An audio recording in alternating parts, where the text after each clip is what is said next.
kita mulai nanti biar cepat selesai karena di beberapa tempat memang ada sedikit gangguan cuaca, mungkin sinyalnya juga kurang bagus begitu ya. Jadi kita mulai aja, mungkin yang lainnya nanti bisa menyusul. Eh, Mas Hendy, bisa saya mulai Mas Hendy ya? Baik, bisa Pak. Silakan Oke, Pak. oke baik. Delaynya banget nih. Iya, baik Mas Hendy, baik. Oke, baik. Terima kasih semuanya yang hadir di hari ini. Selamat malam. Assalamualaikum warahmatullahi wabarakatuh. Halo Pak. Waalaikumsalam. Waalaikumsalam warahmatullahi wabarakatuh. Waalaikumsalam warahmatullahi wabarakatuh. Terima kasih yang sudah hadir hari ini ya. Semoga Anda semua yang hadir di hari ini, rekan-rekan semuanya yang hadir di hari ini, mendapatkan ilmu yang bermanfaat tentunya ya.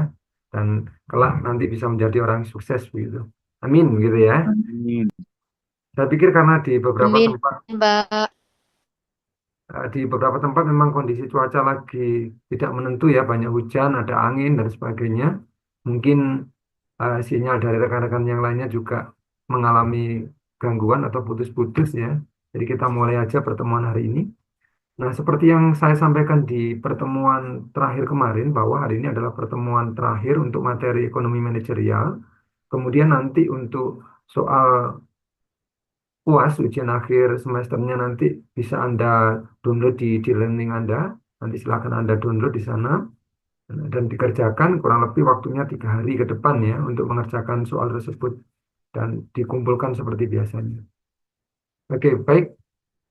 Saya bisa konfirmasi ke Mbak Esi Yulita dulu, Mbak Rizky Esi.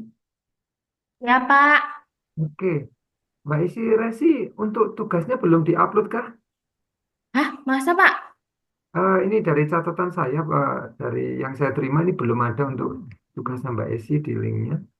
Jadi tinggal Mbak Esi aja sepertinya yang belum mengupload. Coba nanti dicek lagi ya untuk Mbak Esinya. Iya Atau Pak. oke, diupload di apa namanya, di learningnya seperti biasa. Atau bisa juga diduplikasi nanti kirim ke WA saya juga bisa gitu ya. Biar cepat terkoreksi. Karena datanya yang masuk di khusus Mbak Esi belum ada. Iya Pak. Oke ya, segera ya dicek dulu karena data yang saya apa namanya terima untuk Mbak Rizky Esi belum ada. Oke, untuk yang lainnya sudah masuk ya. Terima kasih yang sudah Saya memasuk. soalnya udah upload dari dulu Pak kayaknya. Oke, sebentar ya saya mungkin bisa tunjukkan dulu.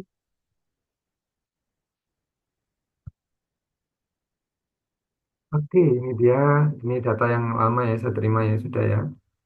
Kelihatan di situ. Kelihatan Pak. Untuk Mbak Esi sepertinya masih belum ada. Oke ya, ini yang sudah mengumpulkan dari 10 orang ini harusnya 11 dengan Mbak Esi, tapi ini belum ada. Nah ini yang terkumpul. Saya cek Google Drive saya dulu ya Pak. Boleh silakan nanti dicek terlebih dahulu ya. Oke baik. Oke kembali ke pokok bahasan hari ini ya. Hari ini kita akan coba membahas materi tentang investasi dan risikonya begitu ya. Investasi dan risiko dari investasi. Materi ini kita gabungkan jadi satu antara investasi dan risikonya begitu ya.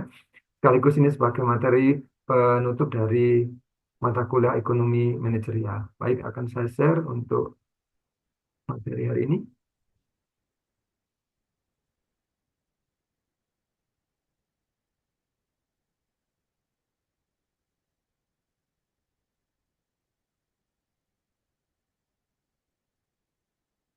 Oke, sudah bisa menangkap tampilan layar saya semuanya? Sudah, Pak. Sudah Pak. Saya oke, baik. Kalau sudah baik, hari ini kita akan coba eh, belajar bersama tentang keputusan berinvestasi dan risiko. Tentunya keputusan investasi dan risiko ini fokusnya adalah di kaitannya dengan ekonomi manajerial, artinya investasinya bukan investasi yang bersifat individu, ini investasinya bersifat adalah company atau perusahaan yang akan melakukan investasi. Ya, jadi investasinya fokusnya bukan pada individu yang akan berinvestasi, ya, tapi perusahaan yang akan melakukan investasi. Ya, sekali lagi perlu digarisbawahi, investasinya bukan individu atau perorangan, tapi adalah perusahaan atau company. karena terkait individu atau perorangan dibahas di materi yang berbeda tentunya ya. Oke. Keputusan investasi dan risiko. Nah, kenapa ini sangat penting sekali dibahas di ekonomi manajerial? Karena memang dalam perkembangannya sebuah perusahaan itu perlu mempertimbangkan hal-hal terkait dengan upaya untuk meningkatkan pendapatannya ya melalui berbagai cara ya baik dari hasil produksinya atau hasil kegiatan industrinya ataupun kegiatan lain di luar industrinya. Artinya memang berinvestasi atau keputusan untuk melakukan investasi dan risiko. Nah, ini tentunya sangat penting sekali dipelajari terkait dengan ekonomi manajerial. Nah, berbicara tentang investasi, sebenarnya investasi ini pengertiannya sangat luas sekali, begitu cakupannya sangat luas. Cuman yang perlu digarisbawahi sekali lagi di sini yang berinvestasi adalah company atau perusahaan begitu.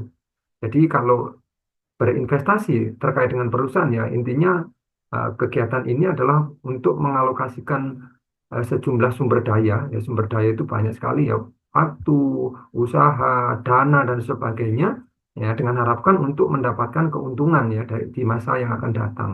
Itu tentunya adalah investasi yang dimaksudkan di ekonomi manajerial. Nah, sebenarnya investasi ini bisa dilakukan dalam berbagai bentuk ya untuk perusahaan, seperti saham, obligasi, properti, atau bahkan bisnis yang lainnya. Baik bisnis yang terkait dengan perusahaan maupun bisnis yang tidak terkait dengan perusahaan pun. Jadi seperti itu.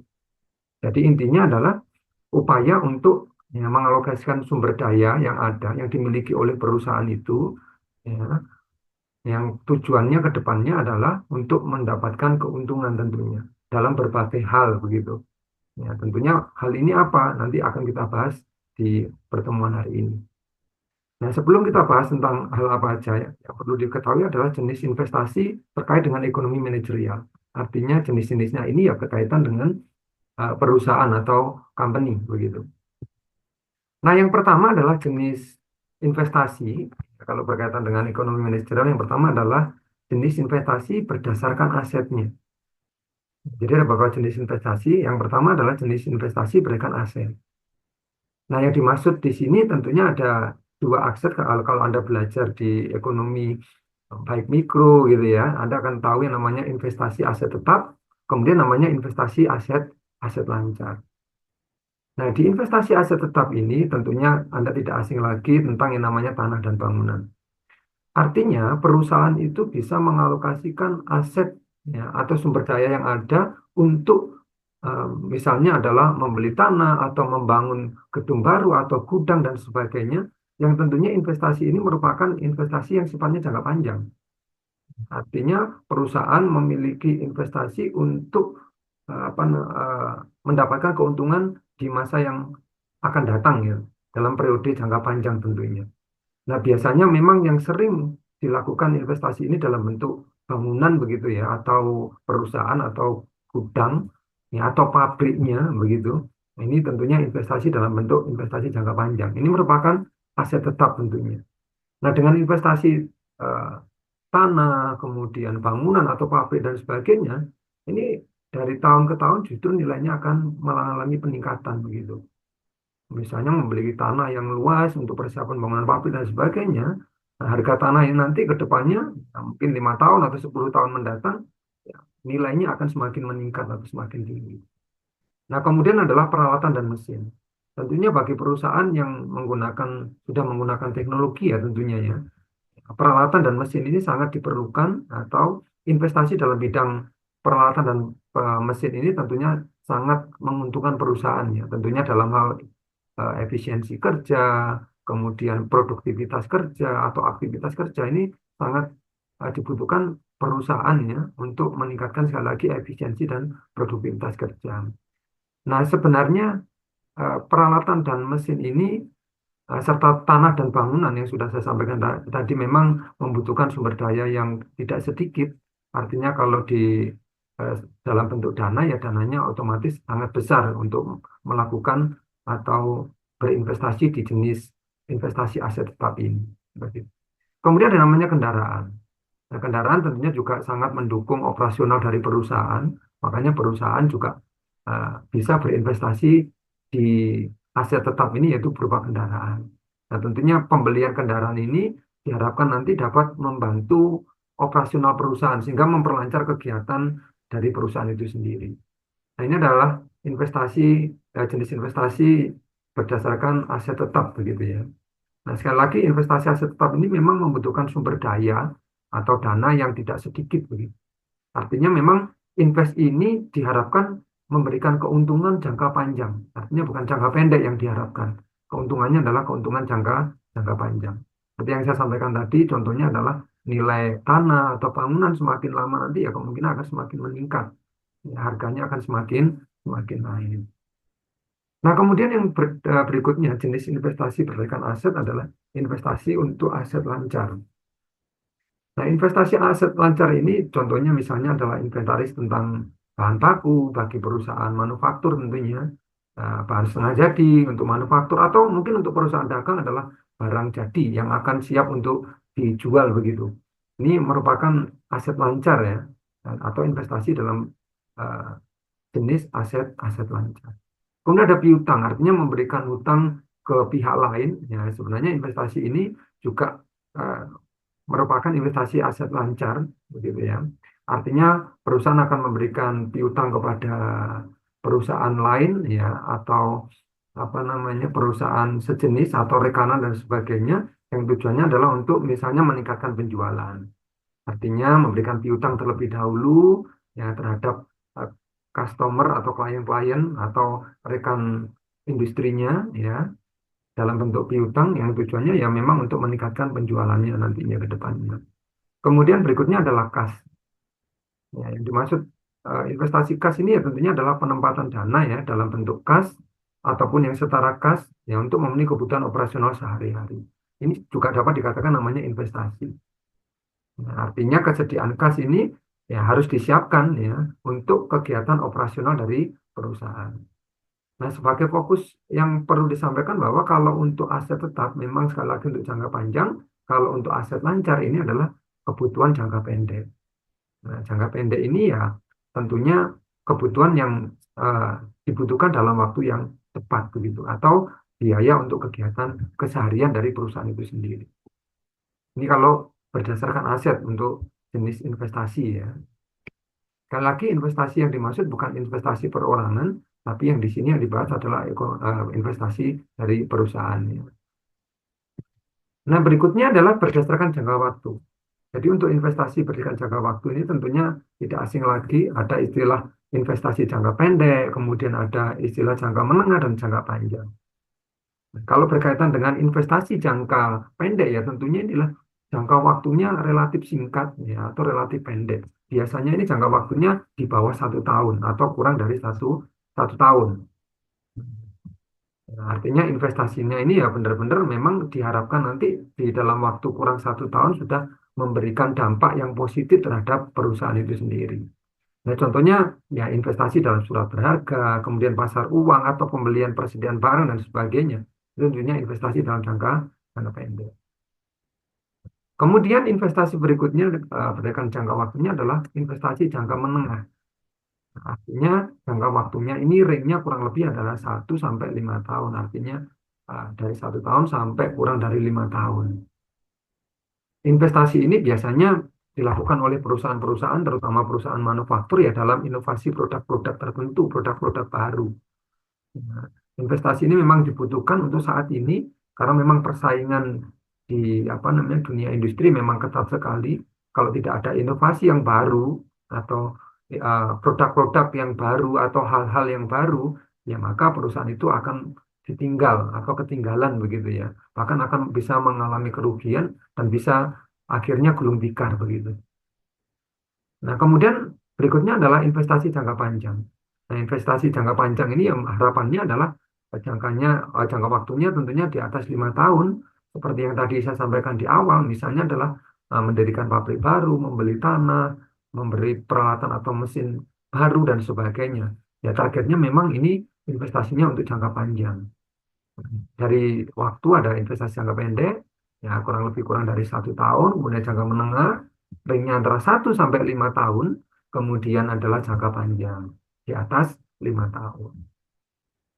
Nah, ini berdasarkan jangka waktunya. Nah, kemudian selanjutnya berikutnya adalah berdasarkan tujuannya. berdasarkan tujuan.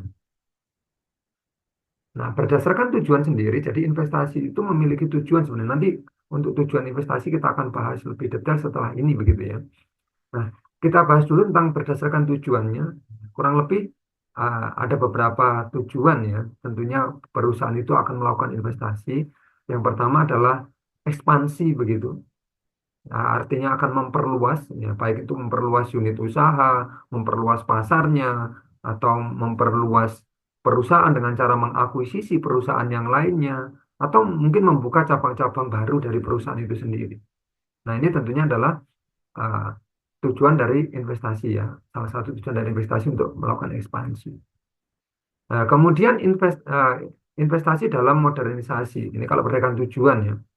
Tadi sempat disinggung di awal bahwa pembelian alat-alat baru atau modernisasi alat-alat begitu ya. Tentunya ini merupakan salah satu tujuan juga dari investasi. Nah, tujuannya apa tadi ya? Tujuannya untuk efisiensi dan produktivitas kerja. Artinya kalau efisiensi dan produktivitas kerja dari sebuah perusahaan ini berjalan dengan baik, ya maka secara otomatis keuntungan yang diharapkan oleh perusahaan itu ya akan didapatkan begitu. Kemudian investasi sosial. Sebenarnya kalau investasi sosial ini berkaitan kalau di perusahaan misalnya CSR begitu ya, atau investasi lingkungan. Ya, kalau di Kota Malang ini ada beberapa contoh, misalnya adalah salah satu perusahaan rokok begitu ya, menginvestasikan untuk pembangunan taman-taman untuk fasum begitu ya, taman-taman kota begitu. Mereka berinvestasi dalam hal ini ya tujuannya untuk memberikan trust kepada masyarakat bahwa perusahaan-perusahaan itu juga peduli terhadap lingkungan dan sosial. Nah, contoh lagi kalau misalnya perbankan itu ada kalau di beberapa perusahaan ada namanya magang bakti dan sebagainya, itu juga salah satu bentuk investasi sosial yang dilakukan oleh perusahaan. Ya, tujuannya sekali lagi untuk memberikan kepercayaan kepada masyarakat bahwa perusahaan ini juga peduli ya, selain tujuannya mendapatkan laba yang tinggi-tingginya juga peduli terhadap sosial dan lingkungan begitu. Nah, ini berdasarkan tujuan. Jadi kalau tadi sudah dibahas berdasarkan ada jangka waktu, kemudian berdasarkan asetnya, kemudian berdasarkan tujuannya. Ada yang ditanyakan dulu dari apa namanya, tiga jenis investasi yang bisa dilakukan oleh perusahaan ini. Silakan kalau mau ditanyakan terlebih dahulu. Masih bisa dipahami ya? Masih, Pak. Masih ya, oke. Kalau ada pertanyaan, monggo silakan nanti bisa langsung bertanya begitu ya. Oke, kalau tidak ada langsung saya lanjutkan ini terakhir tadi kan berdasarkan tujuan. Kemudian kita langsung bahas dengan tujuan investasi ya. Kalau tadi secara singkatnya, secara jenisnya, sekarang kita langsung ke fokus ke tujuan investasi. Nah, yang pertama tujuan investasi. Tujuan investasi sekali lagi fokusnya adalah dalam ekonomi manajerial ya, bukan individu atau privat begitu ya. Tujuan investasi yang pertama, tadi sempat saya singgung gitu ya, ada ekspansi ya. Sebenarnya ekspansi itu masuk di dalam pertumbuhan perusahaan. Artinya apa? Artinya perusahaan itu akan melakukan investasi yang tujuannya ya satu, untuk pertumbuhan dari perusahaan ini. Yang namanya pertumbuhan ya tujuan akhirnya adalah untuk mendapatkan keuntungan yang sebesar-besarnya dari apa yang diinvestasikan. Yang di pertumbuhan perusahaan ini contohnya tadi salah satunya adalah ekspansi. Misalnya membuka beberapa cabang baru, ya, atau memperluas pasar, sebelumnya pasarnya lokal menjadi nasional atau bahkan menjadi internasional. Kemudian mungkin mengakuisisi beberapa perusahaan yang nantinya akan dijadikan sebagai anak, apa istilahnya anak didiknya ya, untuk mengelola uh, perusahaan itu sendiri begitu ya. Nah, ini memang tujuannya sekali lagi adalah untuk memperoleh laba yang setinggi-tingginya ya. Tapi kalau untuk ekspansi sendiri ya tentunya meningkatkan pasar dan mendapat pendapatan perusahaan. Nah, ekspansi ini untuk saat ini memang banyak modelnya yang dilakukan oleh perusahaan ya. Memang yang lagi trennya ya biasanya ini adalah memperluas pasar. Ya, memperluas pasar itu tentunya tujuan utamanya ya jangkauan yang diharapkan dari konsumennya nanti semakin luas begitu. Ya. Investasi yang dilakukan di bentuk apa namanya memperluas pasar ini tentunya modelnya macam-macam sekali ya. Bisa yang melakukan yang namanya sekarang itu melakukan penjualan dengan e-commerce begitu, itu salah satu investasi yang bisa dilakukan untuk memperluas pangsa pasarnya. Dengan e-commerce ini selain lokal, nasional bahkan internasional pun dapat mengakses ya produk-produk yang ditawarkan oleh perusahaan tentunya. Ini untuk memperluas pasarnya. Atau biasanya memperluas penjualan, bahasa gampangnya itu memperluas penjualan. Kalau membuka cabang baru bagaimana ya? Tentunya kalau perusahaan ini memiliki dana yang lebih, maka perusahaan itu bisa membuka cabang-cabang baru di tempat yang lainnya atau tempat yang berbeda tentunya. Ini contoh kalau perusahaan retail ya bisa rekan-rekan semuanya lihat ya. Banyak sekali perusahaan retail yang bermunculan, buka cabang baru dan sebagainya. Bahkan di satu kota atau satu kabupaten itu bisa terdiri dari puluhan, bahkan ada sampai ratusan begitu ya. eh, Gerai-gerai dari minimarket atau retail yang ada begitu. Itu salah satu upaya investasi yang dilakukan oleh perusahaan. Nah, kemudian yang berikutnya adalah diversifikasi. Diversifikasi ini sebenarnya apa? Untuk mengurangi risiko ya dan meningkatkan stabilitas pendapatan dengan mencoba untuk beberapa hal baru, bisnis baru atau produk baru dan sebagainya begitu. Contoh kalau Anda lihat di wilayah Mojokerto misalnya begitu ya, ada perusahaan kertas ya. Kemudian ada lagi cabangnya atau membuka diversifikasi perusahaan baru yang menopang kertasnya yaitu perusahaan tisu gitu ya. Kemudian tisunya ada menopang lagi misalnya ada kardusnya dan sebagainya, kemasannya dan sebagainya. Sebenarnya ini adalah satu company kemudian diversifikasi beberapa produknya ya, yang eh, kurang lebih sebenarnya produknya ini hampir hampir mirip-mirip begitu ya. Seperti itu. Misalnya kalau saya boleh ambil contoh, ada namanya Star Pepper, Sun Pepper. Nah, itu sebenarnya adalah satu unit holding company ya gitu ya, yang memiliki beberapa diversifikasi produk gitu ya. Jadi seperti itu. Ini kalau dari pertumbuhan perusahaan begitu. Nah, kemudian berikutnya ya, selain dari pertumbuhan perusahaan tentunya adalah yang tadi terkait dengan penggunaan mesin-mesin tadi ya, yaitu peningkatan efisiensi. Ya, peningkatan efisiensi. Nah, dalam hal ini ya biasanya dilakukan oleh perusahaan ya melakukan namanya modernisasi dari peralatan ya atau perlengkapan proses produksinya tentunya kalau perusahaan manufaktur. Ya, ini biasanya peralatan-peralatan baru ini memang digunakan tujuannya adalah untuk membantu mempercepat atau efisiensi dari pelaksanaan kegiatan proses produksi itu sendiri.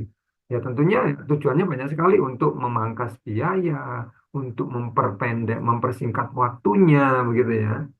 Nah artinya memang modernisasi ini uh, akan dibutuhkan ya, agar perusahaan ini mampu tetap bersaing di industri yang sejenis begitu.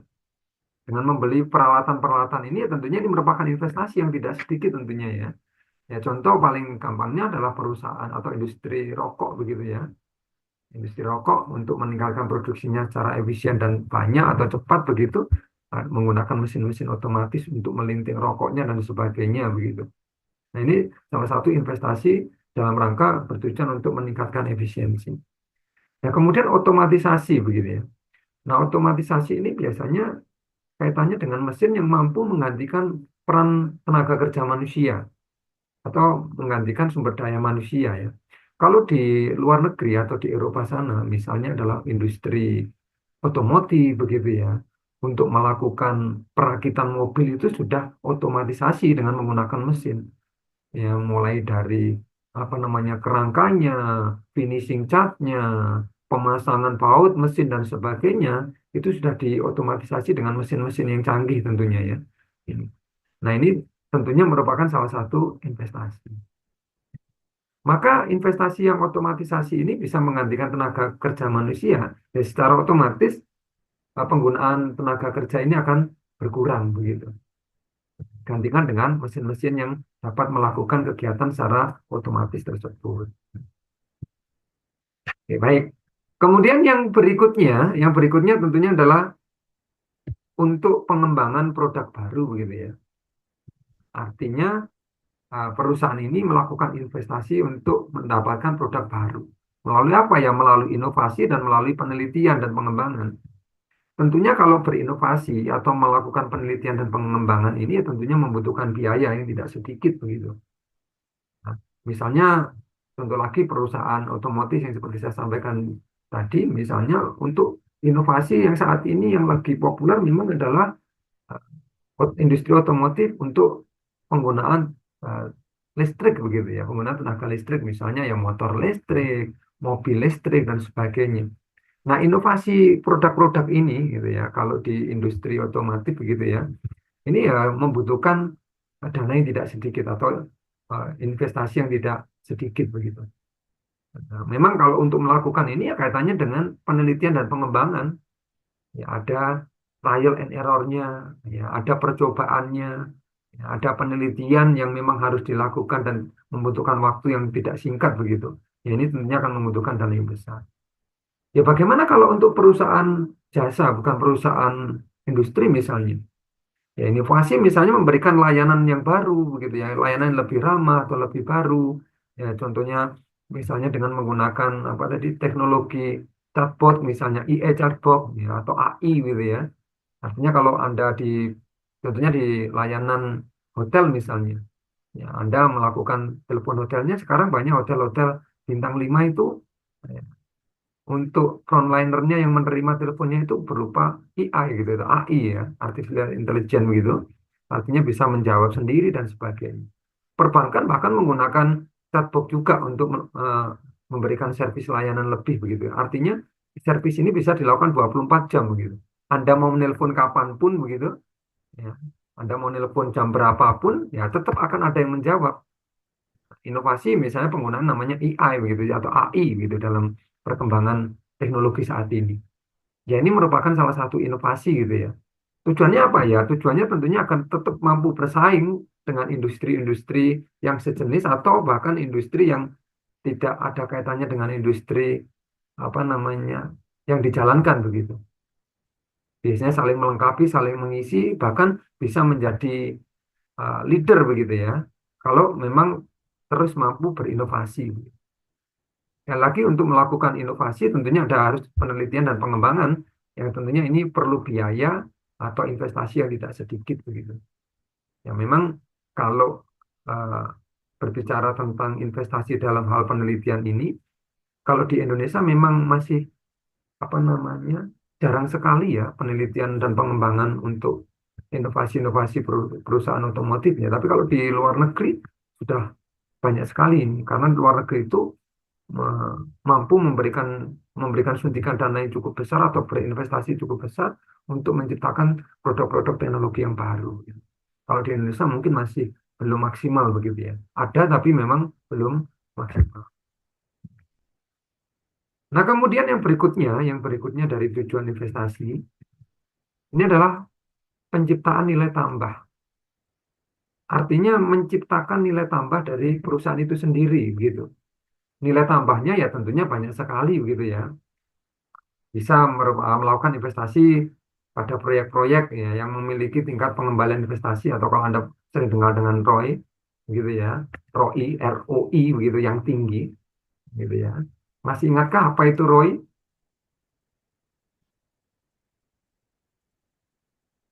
Ada yang ingat ROI itu apa? Kalau di manajemen keuangan dan sebagainya pasti akan sering dibahas tentang ROI ini.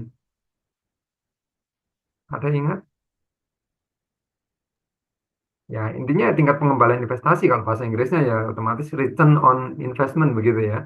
Nah, ini ya tingkat pengembalian. Nah, harapannya apa ya ketika melakukan investasi ke proyek-proyek tertentu gitu ya. Ikut proyek misalnya ikut proyek jalan tol dan sebagainya, tujuannya akan mendapatkan apa pengembalian investasi yang tinggi ya. Ini apa merupakan investasi yang dapat memberikan nilai tambah terhadap perusahaan. Tujuannya ya tentu saja meningkatkan perusahaan bagi pemegang saham, terutama bagi perusahaan-perusahaan yang sudah apa namanya IPO atau sudah menjual sahamnya secara publik begitu ya. Ini tentunya akan meningkatkan ya. Tujuannya untuk meningkatkan uh, pendapatan perusahaan dari pemegang saham sendiri. Kemudian yang berikutnya optimalisasi aset. optimal gitu ya. Artinya memaksimalkan gitu ya aset perusahaan secara efisien untuk keuntungan maksimum. Maksudnya apa? Investasi di sini ini. Investasi kalau dibilang optimisasi aset ini berarti adalah menggunakan aset-aset yang sudah ada. Ini termasuk investasi gitu ya. Menggunakan aset-aset yang ada. Artinya memanfaatkan aset-aset yang sudah ada ini secara maksimal. Ya, tujuannya tentunya apa ya? Agar kegiatan perusahaan ini dapat berjalan secara efisien dan efektif tentunya untuk menghasilkan keuntungan yang optimal atau maksimal juga. Ini nilai tambah begitu. Nah, biasanya dari tujuan investasi nilai tambah ini memang kalau sudah perusahaan itu benar-benar perusahaan yang besar, nah, tentunya mampu bersaing atau mampu melakukan investasi proyek ini. Artinya berinvest dalam proyek-proyek tertentu, ya, atau proyek-proyek dari perusahaan lain. Kita menanamkan modal atau berinvest di sana, ya tentunya akan mendapatkan keuntungan dari pengembalian investasinya atau ROI ini, ya, sehingga perusahaan nanti mampu mendapatkan pendapatan yang lebih, ya, selain dari kegiatan industrinya sendiri, mendapatkan income atau pendapatan dari kegiatan investasi. Ini. Nah, tadi sudah saya singgung yang terakhir adalah ini ya, tentang tanggung jawab berkelanjutan. Tanggung jawab berkelanjutan. Artinya sebenarnya perusahaan itu ya melakukan investasi bukan hanya tujuannya untuk mendapatkan keuntungan yang setinggi-tingginya begitu atau laba yang sebesar-besarnya atau mendapatkan pengembalian dari investasi yang setinggi-tingginya. Tapi tentunya harus memperhatikan sosial dan lingkungan juga. Ya, seperti yang saya singgung di awal tadi, nah investasi ini ya tentunya investasi bukan dari segi pendapatan begitu, tapi berusaha untuk mendapatkan kepercayaan dari masyarakat, untuk membantu apa namanya lingkungan dan sebagainya, ya agar lagi-lagi perusahaan itu dapat dipercaya oleh lingkungan dan masyarakat, sehingga dari situ mendapatkan nilai yang positif, maka secara otomatis tidak, walaupun tidak secara langsung akan berpengaruh terhadap pendapatan yang diperoleh oleh perusahaan. Artinya sekarang ini perusahaan-perusahaan sudah benar-benar sangat memperhatikan uh, investasi ini, investasi berkelanjutan ini. Kenapa? Karena memang di pemerintah juga memberikan aturan ya tentang kegiatan tanggung jawab berkelanjutan ini, ya sosial ataupun lingkungan. Ya, artinya perusahaan harus menyisihkan sebagian dari dananya untuk kegiatan CSR misalnya begitu ya, atau misalnya adalah membantu untuk kegiatan lingkungan begitu. Artinya penanaman pohon, penghijauan dan sebagainya. Ini memang tujuan investasi yang tidak secara langsung berdampak pada pendapatan dari perusahaan itu. Oke, baik. Ada yang tanyakan dulu dari tujuan? Ada? Belum, Pak. Belum ada. Oke. Kalau Pak, belum, saya sudah kirim ya, Pak. oke, nanti bisa saya Di cek. WA sama di link. Saya udah Oke, beliin, Pak. oke, Pasti, Pak. ya, oke. Baik, Eh, kalau tidak ada, saya yang akan memberikan pertanyaan begitu ya. Sekiranya tadi memperhatikan atau tidak begitu ya. Ada yang mau tanya dulu?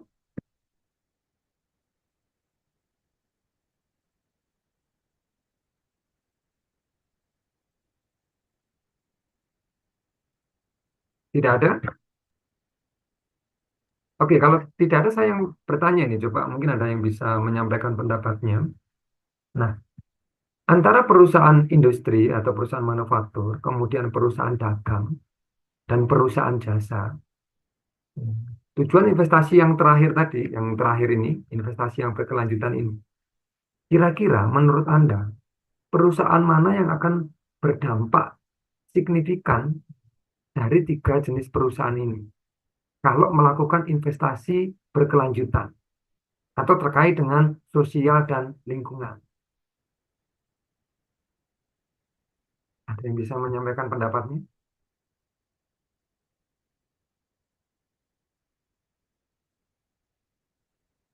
Ya lagi tujuan investasi yang di poin ini yaitu yang kaitannya dengan investasi berkelanjutan ya, berkaitan dengan sosial dan lingkungan. Saya tadi menggambarkan ada tiga jenis perusahaan, perusahaan manufaktur, perusahaan dagang, dan perusahaan jasa tentunya. Kira-kira investasi yang jenis kelima ini, gitu ya, yang paling mendapatkan dampak yang signifikan dari investasi ini perusahaan mana? Dan coba berikan alasannya begitu.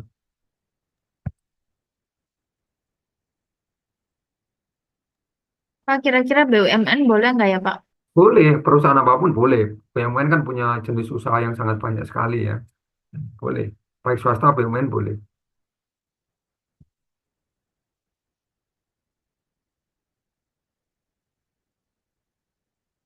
Oh, itu perusahaannya harus atas nama yang jelas ya, Pak? Oh enggak, maksud saya begini. Saya kan menyebutkan ada dari tiga jenis perusahaan gitu ya. Ada perusahaan manufaktur, kemudian perusahaan dagang, dan perusahaan jasa. Manakala melakukan investasi berkelanjutan dalam bidang ini, tentunya sosial dan lingkungan ini, kira-kira yang paling memiliki dampak begitu yang besar terhadap tiga jenis ini, perusahaan jenis yang mana? Apakah dagang, apakah jasa, atau apakah manufaktur? Tentunya harus ada apa namanya alasan masing-masing tentunya. Begitu maksud saya. Kalau mau dikasih contoh, contohnya perusahaan ini Pak, dalam bidang ini boleh tambah bagus begitu. Menurut saya jasa, Pak. Mbak Reski jasa. Kenapa Mbak Esi? Misalkan nih, kalau BUMN itu Bank Mandiri ya, Pak. Bank Mandiri kan mereka fokusnya kayak pemberdayaan UMKM gitu loh, Pak. Oke. Terus investasinya mereka harusnya sih berdampak signifikan menurut saya, Pak. Signifikan terhadap perusahaannya bagaimana? Apa Hmm, yang didapatkan oleh perusahaan itu setelah melakukan investasi kepada UMKM dan sebagainya, mungkin melalui pelatihan-pelatihan atau melalui apa namanya eh, pinjaman, bantuan dan sebagainya atau bagaimana begitu, atau dana hibah dan sebagainya gitu. Kalau pinjaman saya pikir bukan CSR-nya sebenarnya gitu ya. Kalau pelatihannya mungkin iya. Mana? Kalau yang UMKM itu kan Pak, itu kan eh, ada pemberdayaan semacam pelatihan sama pendampingan. Nah, kayaknya itu juga bisa membantu perekonomian juga sih Pak. Didapatkan oleh apa namanya bank sendiri, bank mandiri sendiri, bagaimana? Apa yang berdampak terhadap bank mandiri sendiri? Kalau UMKM-nya oke berdampak bagus sama UMKM-nya ada pelatihan dan sebagainya, pengembangan produk dan sebagainya. Tapi kan bank mandiri kira-kira mendapatkan feedbacknya dalam bentuk apa, gitu? Yang sederhananya begitu.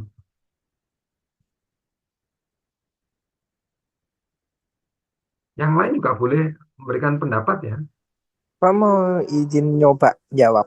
boleh boleh. Kalau menurut saya sendiri itu perusahaan yang nggak ada perusahaan yang terlihat terlalu terpengaruh terlalu signifikan gitu loh, Pak. Maksudnya mereka semua punya potensi masing-masing. Jadi Ya. setiap perusahaan itu manfaatnya manfaatnya manfaat dari yang signifikan sama investasinya itu tergantung pada sektor strategi bisnis sama lingkungan operasionalnya. Terus tergantung juga dari perusahaan itu sendiri gimana cara mereka untuk mengidentifikasi peluang sama tantangan yang bakal terjadi di sektor itu. Terus kalau misalkan mereka bisa mengidentifikasi secara jelas dan bisa baik gitu dari peluang-peluangnya juga dari sektor-sektor yang sudah ditentukan, mereka bakalan bisa survive dan lebih bisa meningkatkan hasil investasinya gitu sih Pak menurut saya. Artinya feedback yang didapatkan oleh perusahaan itu eh, ini dari segi apa kepercayaan masyarakat atau justru mendapatkan feedback berupa uang dan sebagainya. Bagaimana ini? Lebih ke hasil investasinya gitu sih Pak kalau menurut saya ya. Jadi tergantung dari perusahaannya juga kita lah Pak, perusahaannya nanti itu bisa dia lebih bisa buat mengidentifikasi dari investasinya tuh dari sisi yang mana dulu nih, misalkan dari um, sosial masyarakatnya gitu ya. Itu kalau dia bisa mengambil peluang dari situ, terus bisa mengidentifikasinya tuh lebih lebih mendalam gitu, dia bakal lebih feedbacknya dari situ. Kalau misalkan dari yang peluang dari misalkan uang gitu, tergantung juga dari dia investasinya gitu sih. Maksud saya dia lebih condong ke mana buat dia mengidentifikasi sama dia bisa menentukan peluang-peluang yang bakalan dia terima ketika dia memilih peluang itu gitu sih. Oke, ini artinya dari segi peluang ya.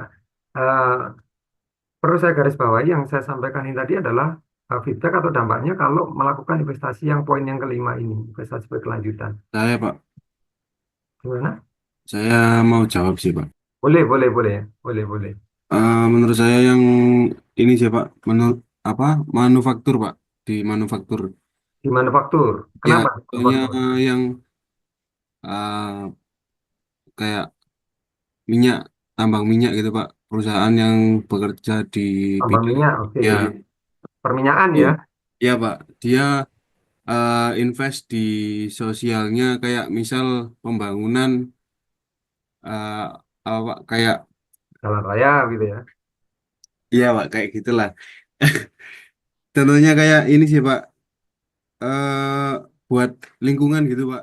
Penghijauan, penanaman pohon dan sebagainya begitu ya. Ya, kayak gitu Pak. Jadi kan nanti feedback yang diterima perusahaan, oh ini tambang ini eh, cinta nih sama lingkungan. Nggak mungkin dia pakai bahan-bahan yang bisa ngerusak lingkungan kayak gitu Pak. Oke.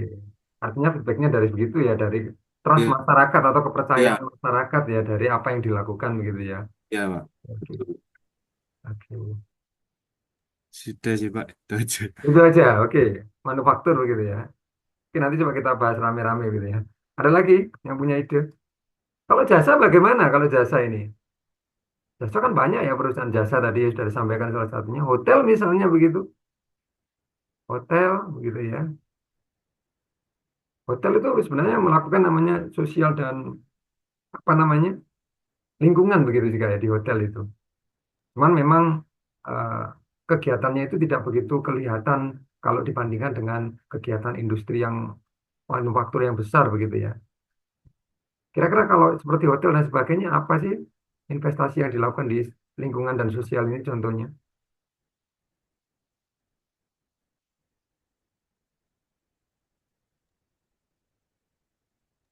Kalau sosial kayaknya sebar-sebar flyer Pak. Sebuah player ya. Iya. Oke. Nah, jadi sebenarnya di kayak Kalau hotel hotel sih,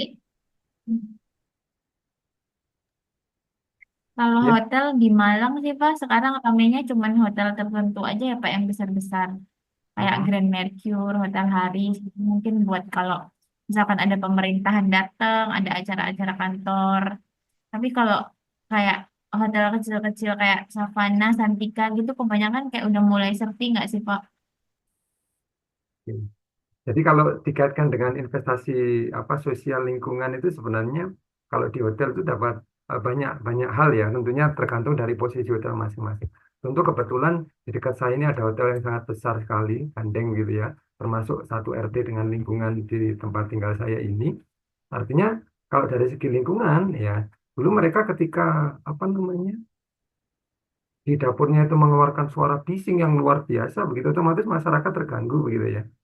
Akhirnya apa yang dilakukan oleh perusahaan ya perusahaan atau hotel berusaha untuk melakukan membeli investasi peredam untuk peredamnya dan menyumbang ke masyarakat untuk hal-hal kebersihan dan bibit-bibit tanaman untuk ditanam di sekitarnya.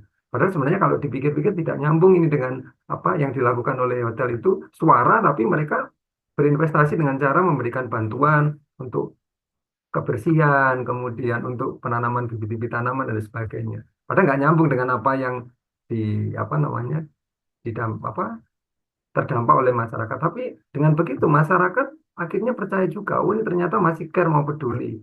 Ya, artinya suara yang kencengnya sudah mulai dikurangi, kemudian masih peduli terhadap masyarakat, memberikan bantuan berupa tanaman, kemudian menyumbang dana untuk kegiatan masyarakat yang ada di sini dan sebagainya. Itu merupakan salah satu investasi juga itu. Artinya dana atau sumber daya yang dikeluarkan itu ya termasuk jenis investasi.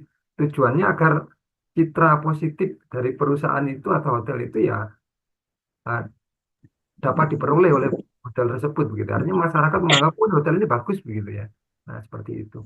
Nah, tentunya tadi yang disampaikan juga Mas Angga, ya tentunya sudut pandangnya akan berbeda-beda, manakala apa namanya jenis perusahaannya ya berbeda-beda ya tentunya begitu ya. Kalau misalnya tadi manufaktur, ya karena perusahaan besar dan sebagainya, mungkin untuk invest di bidang ini akan nilainya akan tinggi begitu. Ya, karena harus mengeluarkan biaya yang besar, misalnya ketika melakukan apa namanya penambangan dan sebagainya, jalan-jalan dilalui rusak, ya otomatis harus bertanggung jawab untuk memperbaiki jalan itu. Kemudian lingkungannya resapan air hilang, ya otomatis harus melakukan penghijauan kembali setelah melakukan proyek.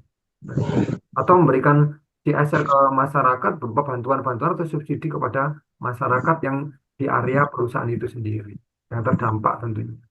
Nah, biasanya saat ini memang yang diperhatikan oleh masyarakat karena masyarakat sekarang itu lebih peduli terhadap sosial dan lingkungan. Ya, perusahaan-perusahaan ini sekarang berlomba-lomba untuk investasi di bidang ini. Kenapa? Ya sekali lagi adalah untuk mendapatkan kepercayaan dari masyarakat bahwa perusahaan ini bagus, bahwa perusahaan ini baik. Jadi bukan hanya investasi untuk mendapatkan keuntungan, ya, tapi menyisihkan sebagiannya ya untuk hal-hal seperti ini. Bukan hanya sosial dan lingkungan, ya, bukan hanya lingkungan, ya, artinya sosial seperti salah satunya CSR yang dikeluarkan misalnya eh, perusahaan perbankan tadi ya ada untuk magang bakti begitu ya. Anak yang magang kemudian digaji dan sebagainya. Bahkan ada yang dikasih apa namanya beasiswa untuk melanjutkan pendidikannya dan sebagainya. Nah, ini merupakan upaya-upaya yang dilakukan perusahaan ya untuk mendapatkan kepercayaan dari masyarakat. Perbankan semakin mendapatkan kepercayaan masyarakat atau masyarakat semakin menganggap perusahaan itu bagus ya, maka masyarakat itu tidak akan akan mudah ya untuk misalnya saving atau menabung di perbankan itu tentunya. Kepercayaannya akan semakin meningkat. Berbeda dengan perusahaan atau bank tadi yang saya contohkan yang tidak mau memberikan CSR-nya ya ke bidang sosial dan lingkungan misalnya gitu. Ya tentunya ini akan berbeda hasilnya. Nah, sebenarnya untuk investasi di bidang ini dalam hal investasi berkelanjutan ini, pemerintah sudah menerbitkan peraturan. Artinya memang setiap perusahaan harus ada CSR yang dikeluarkan untuk sosial dan lingkungan. Saat ini sudah seperti itu.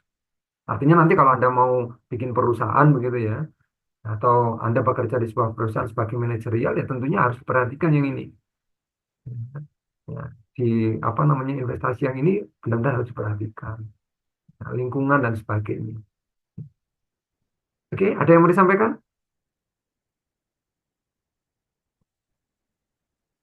Tidak ada ya? Nah, kalau tidak ada saya lanjutkan. Kalau tidak ada saya lanjutkan. Nah, tadi tentang tujuannya tentunya ya. Nah, sekarang coba kita pahami tentang risiko dari investasi begitu. Kita pahami dari risiko dari investasi. Nah, dalam berinvestasi ya tentunya ada risiko ya. Risiko itu akan ada di setiap kegiatan tentunya.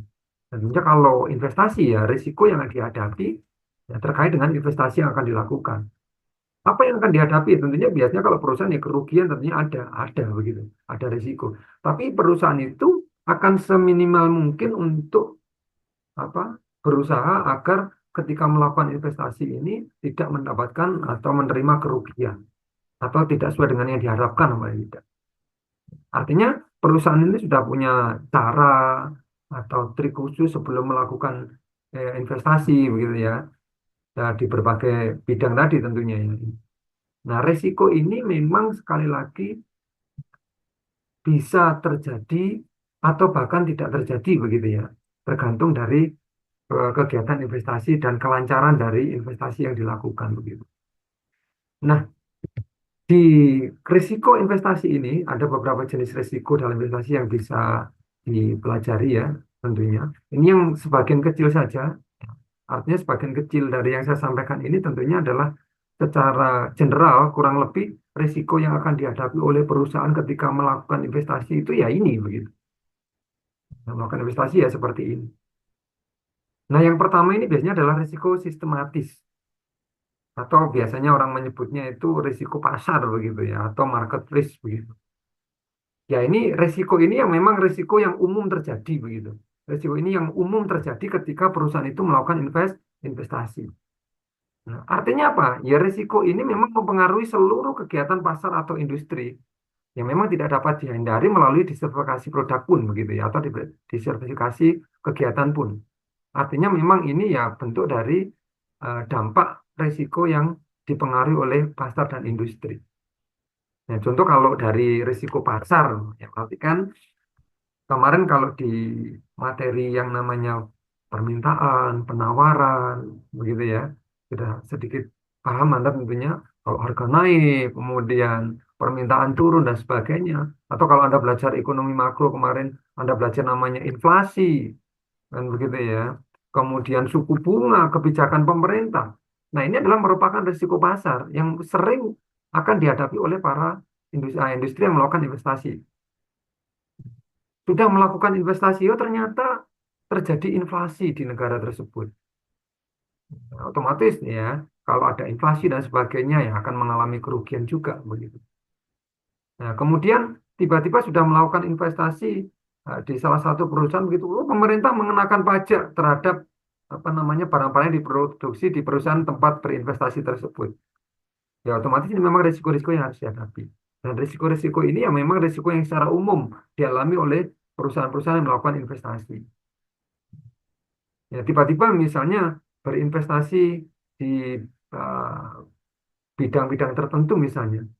Ya, ternyata harga-harga dari komoditas yang dilakukan investasi di perusahaan tersebut mengalami penurunan harga. Ya ini memang risiko-risiko yang akan diterima. Nah ini dari risiko pasar ya, ini bagian dari namanya risiko sistematis. Kemudian yang berikutnya adalah risiko industri. Nah, kalau tadi berkaitan dengan pasar, ya pasar itu kalau berbicara tentang pasar banyak sekali hal yang dibahas di sana. Ya, contohnya tadi seperti adanya inflasi, suku bunga, kebijakan pemerintah dan sebagainya. Ini yang berikutnya adalah risiko industri. Ini risiko industri ini dapat mempengaruhi bukan hanya satu perusahaan ini ya. Ini dari beberapa perusahaan bisa mengalami ini begitu ya. Nah, misalnya perubahan regulasi atau munculnya teknologi baru. Artinya teknologi-teknologi baru yang muncul atau perubahan dari kondisi industri yang sebelumnya misalnya manual tiba-tiba ada teknologi baru yang mampu membuat perusahaan itu lebih efektif, efisien dan menciptakan produk yang lebih bagus misalnya begitu. Maka perusahaan-perusahaan yang sejenis gitu ya, yang tidak melakukan ini atau setelah melakukan investasi di bidang itu ternyata sudah terjadi perubahan teknologi yang sudah besar dan sebagainya, ya maka kerugian bisa didapatkan juga.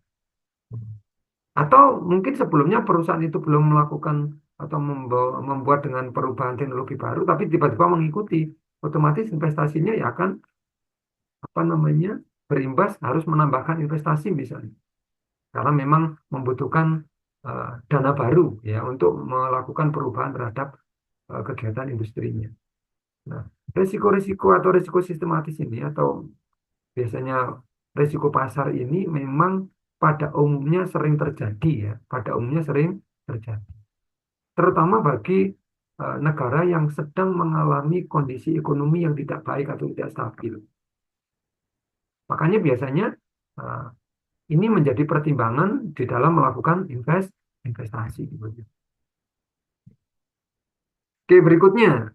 Nah, ini adalah risiko unsistematis begitu ya. Kalau tadi ada risiko yang namanya sistematis, artinya market risk begitu. Kalau ini adalah risiko unsistematis.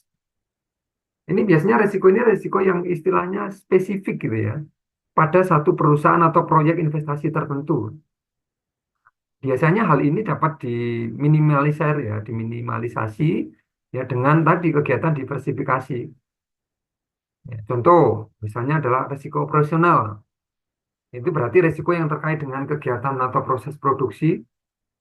Misalnya tiba-tiba ada kerusakan mesin, ya sudah berinvestasi mesin, tiba-tiba ada kerusakan begitu.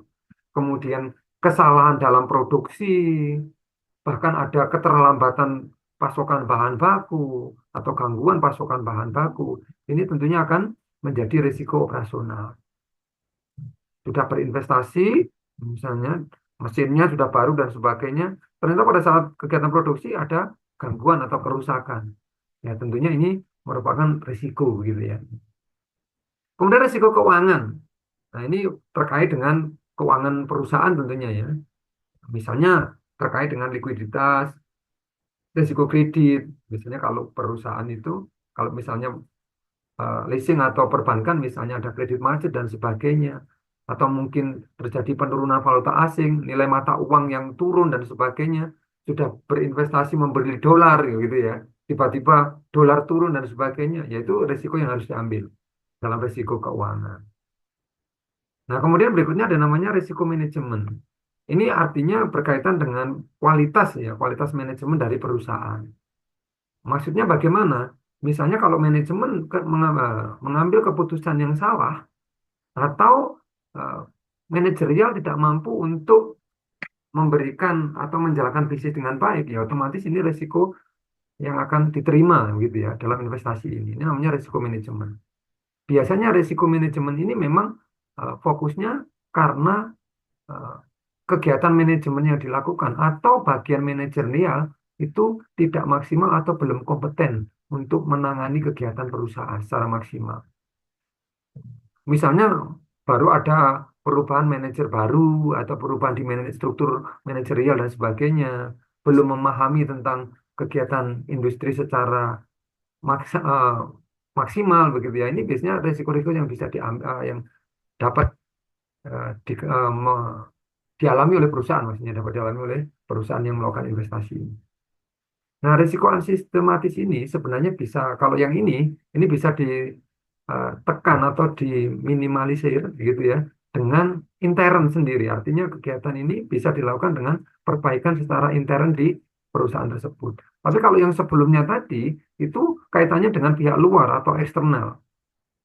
Artinya ya dampaknya memang penyebabnya dari luar. Kalau ini lebih penyebabnya dari dalam sendiri. Kegagalan manajemen dalam mengelola begitu ya. Kemudian tiba-tiba kerusakan mesin, tiba-tiba apa namanya produksi salah dan sebagainya. Nah, ini biasanya lebih terpengaruh dari pihak intern begitu.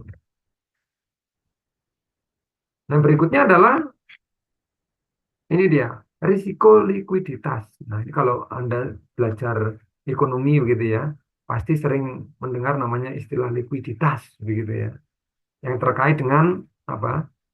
Aset ini ya, kesulitan dalam menjual aset investasi dengan cepat ya, dengan mendapatkan harga yang wajar atau normal begitu. Nah, aset yang kurang liquid ya, kurang liquid ini akan sulit dijual gitu ya dalam waktu yang singkat, terutama dalam kondisi pasar yang tidak stabil. Misalnya ini sudah berinvestasi di dalam mesin misalnya, pembelian mesin dan sebagainya. Ternyata mesin ini ada mesin yang baru lagi, maka yang ini harus dijual misalnya begitu. Padahal ini sudah berinvestasi besar, tapi mesin ini tidak digunakan lagi, kan harus dijual. Nah, menjual mesin industri itu tidak segampang dengan menjual mesin-mesin yang dipakai untuk rumah tangga dan sebagainya. Ya, tentunya ini apa berisiko terhadap likuiditas ya dari perusahaan itu sendiri. Karena asetnya itu sulit untuk dibentuk atau diuangkan, ya, artinya sulit untuk dijual. Kemudian namanya risiko default. Ini biasanya yang sering mengalami ini adalah perusahaan-perusahaan keuangan ya, tentunya leasing, perbankan dan sebagainya ini ya, yang berkaitan dengan utang atau berutang ya tidak mampu memenuhi kewajibannya untuk membayar kembali utangnya.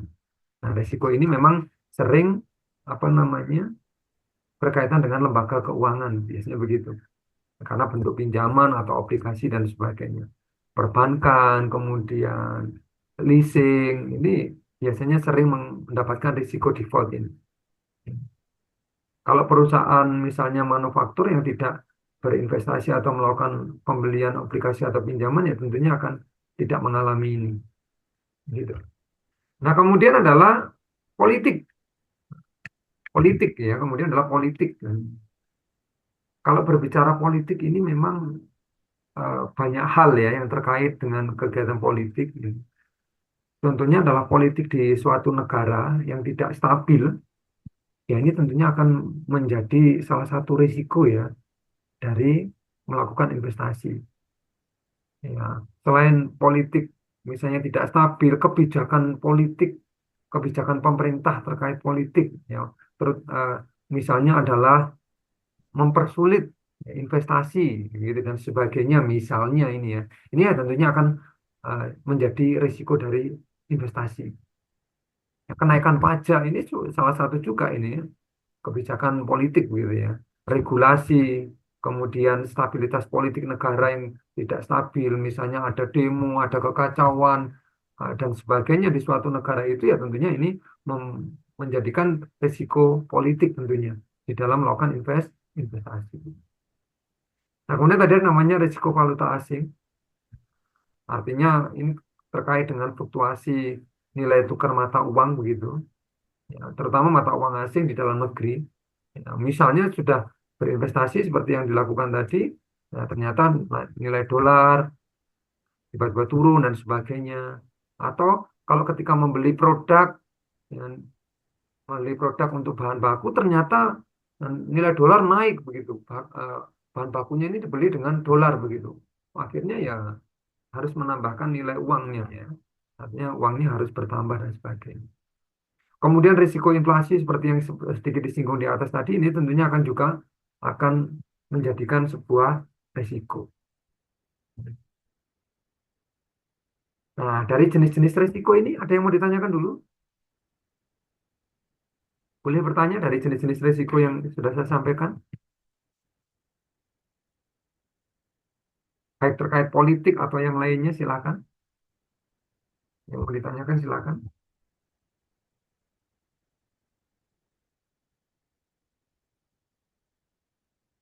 Ada? Pak, mau tanya dong, Boleh, boleh. kalau misal apa dari resiko-resiko tersebut yang paling sering ditemuin sama perusahaan-perusahaan gitu apa sih Pak biasanya? Itu yang Maksudnya, gimana? maksudnya ketika mereka mulai investasi, itu kan pasti ada beberapa masalah yang mereka temui gitu loh. Maksudnya resiko-resiko yang pasti mereka temui. Nah, kadang kan ada resiko-resiko yang bisa diminimalisir sama resiko-resiko yang bahkan diminimalisir pun nggak bisa, jadi nggak dihindarin pun juga nggak bisa, pasti dialamin gitu loh Pak. Nah itu tuh apa sih Pak yang sering dialamin? Yang memang risiko yang sering dialami itu ya risiko yang sistematis ini, risiko dari pasar sendiri begitu ya. Artinya ekonomi yang sedang terjadi di misalnya negara tertentu atau wilayah tertentu sangat berpengaruh sekali. Ya, karena tidak tahu kapan terjadinya tiba-tiba ada inflasi. Misalnya sudah berinvestasi jangka panjang misalnya begitu ya. Ya, perkiraannya antara nanti di 6 tahun ke depan dan sebagainya tiba-tiba ada inflasi di tengah-tengahnya. Ya, maka kalau terjadi inflasi kan otomatis yang akan berdampak misalnya kenaikan harga-harga, kemudian apa namanya suku bunga dan sebagainya, banyak pengangguran dan sebagainya, ya otomatis ini akan berdampak terhadap investasi tersebut. Ini biasanya yang sering apa namanya dialami oleh perusahaan. Kalau dari segi politik memang iya, tetapi ini biasanya akan terjadi manakala terjadi perubahan apa namanya pemerintahan begitu ya. Terjadi perubahan pemerintahan itu biasanya sedikit terjadi apa namanya gangguan begitu ya biasanya. Tapi syukur di Indonesia untuk perubahan dari pemerintahan yang sebelumnya ke pemerintahan yang saat ini memang berjalan dengan baik, artinya tidak ada kendala-kendala ekonomi yang signifikan begitu ya. Cuman yang memang jadi perdebatan kemarin adalah terjadinya kenaikan pajak. Ya sebenarnya ini memang sudah dibahas lama sekali untuk kenaikan pajak ini jadi 12% ya kalau nggak salah ya. Ini juga merupakan dampak yang menjadi risiko ini bagi perusahaan. Ya harusnya misalnya keuntungan dari investasinya 10 juta ya mungkin yang diterima mungkin jadi 5 juta dan sebagainya. Ini merupakan risiko juga. Artinya risiko-risiko ini semuanya akan bisa berdampak tergantung dari kondisi saat itu gitu ya. Biasanya yang paling berdampak ya, cepat dan paling berdampak cepat, risikonya sangat tinggi itu adalah investasi dalam jangka pendek. Nah, investasi dalam jangka pendek kalau terjadi hal-hal ini, contohnya adalah risiko sistematis ini, biasanya paling berdampak. Karena memang jangka pendek. Hingga tiba-tiba terjadi kenaikan harga begitu ya. Sebelumnya memperkirakan prediksi harga cuma 5.000, tiba-tiba jadi 15.000. Maka ini juga sangat berdampak sekali terhadap penerimaan yang akan diterima dari hasil investasinya. Yang jangka pendek. Kalau jangka panjang mungkin tidak begitu berpengaruh secara signifikan begitu ya. Karena misalnya kalau investnya jangka panjang tadi contohnya tanah, peralatan dan sebagainya itu ya akan dinikmatinya jangka panjang. tidak begitu terpengaruh signifikan. Bahkan tanah ini nanti ke depannya justru malah akan mahal harganya. Nah, itu mungkin Mas Gangsar.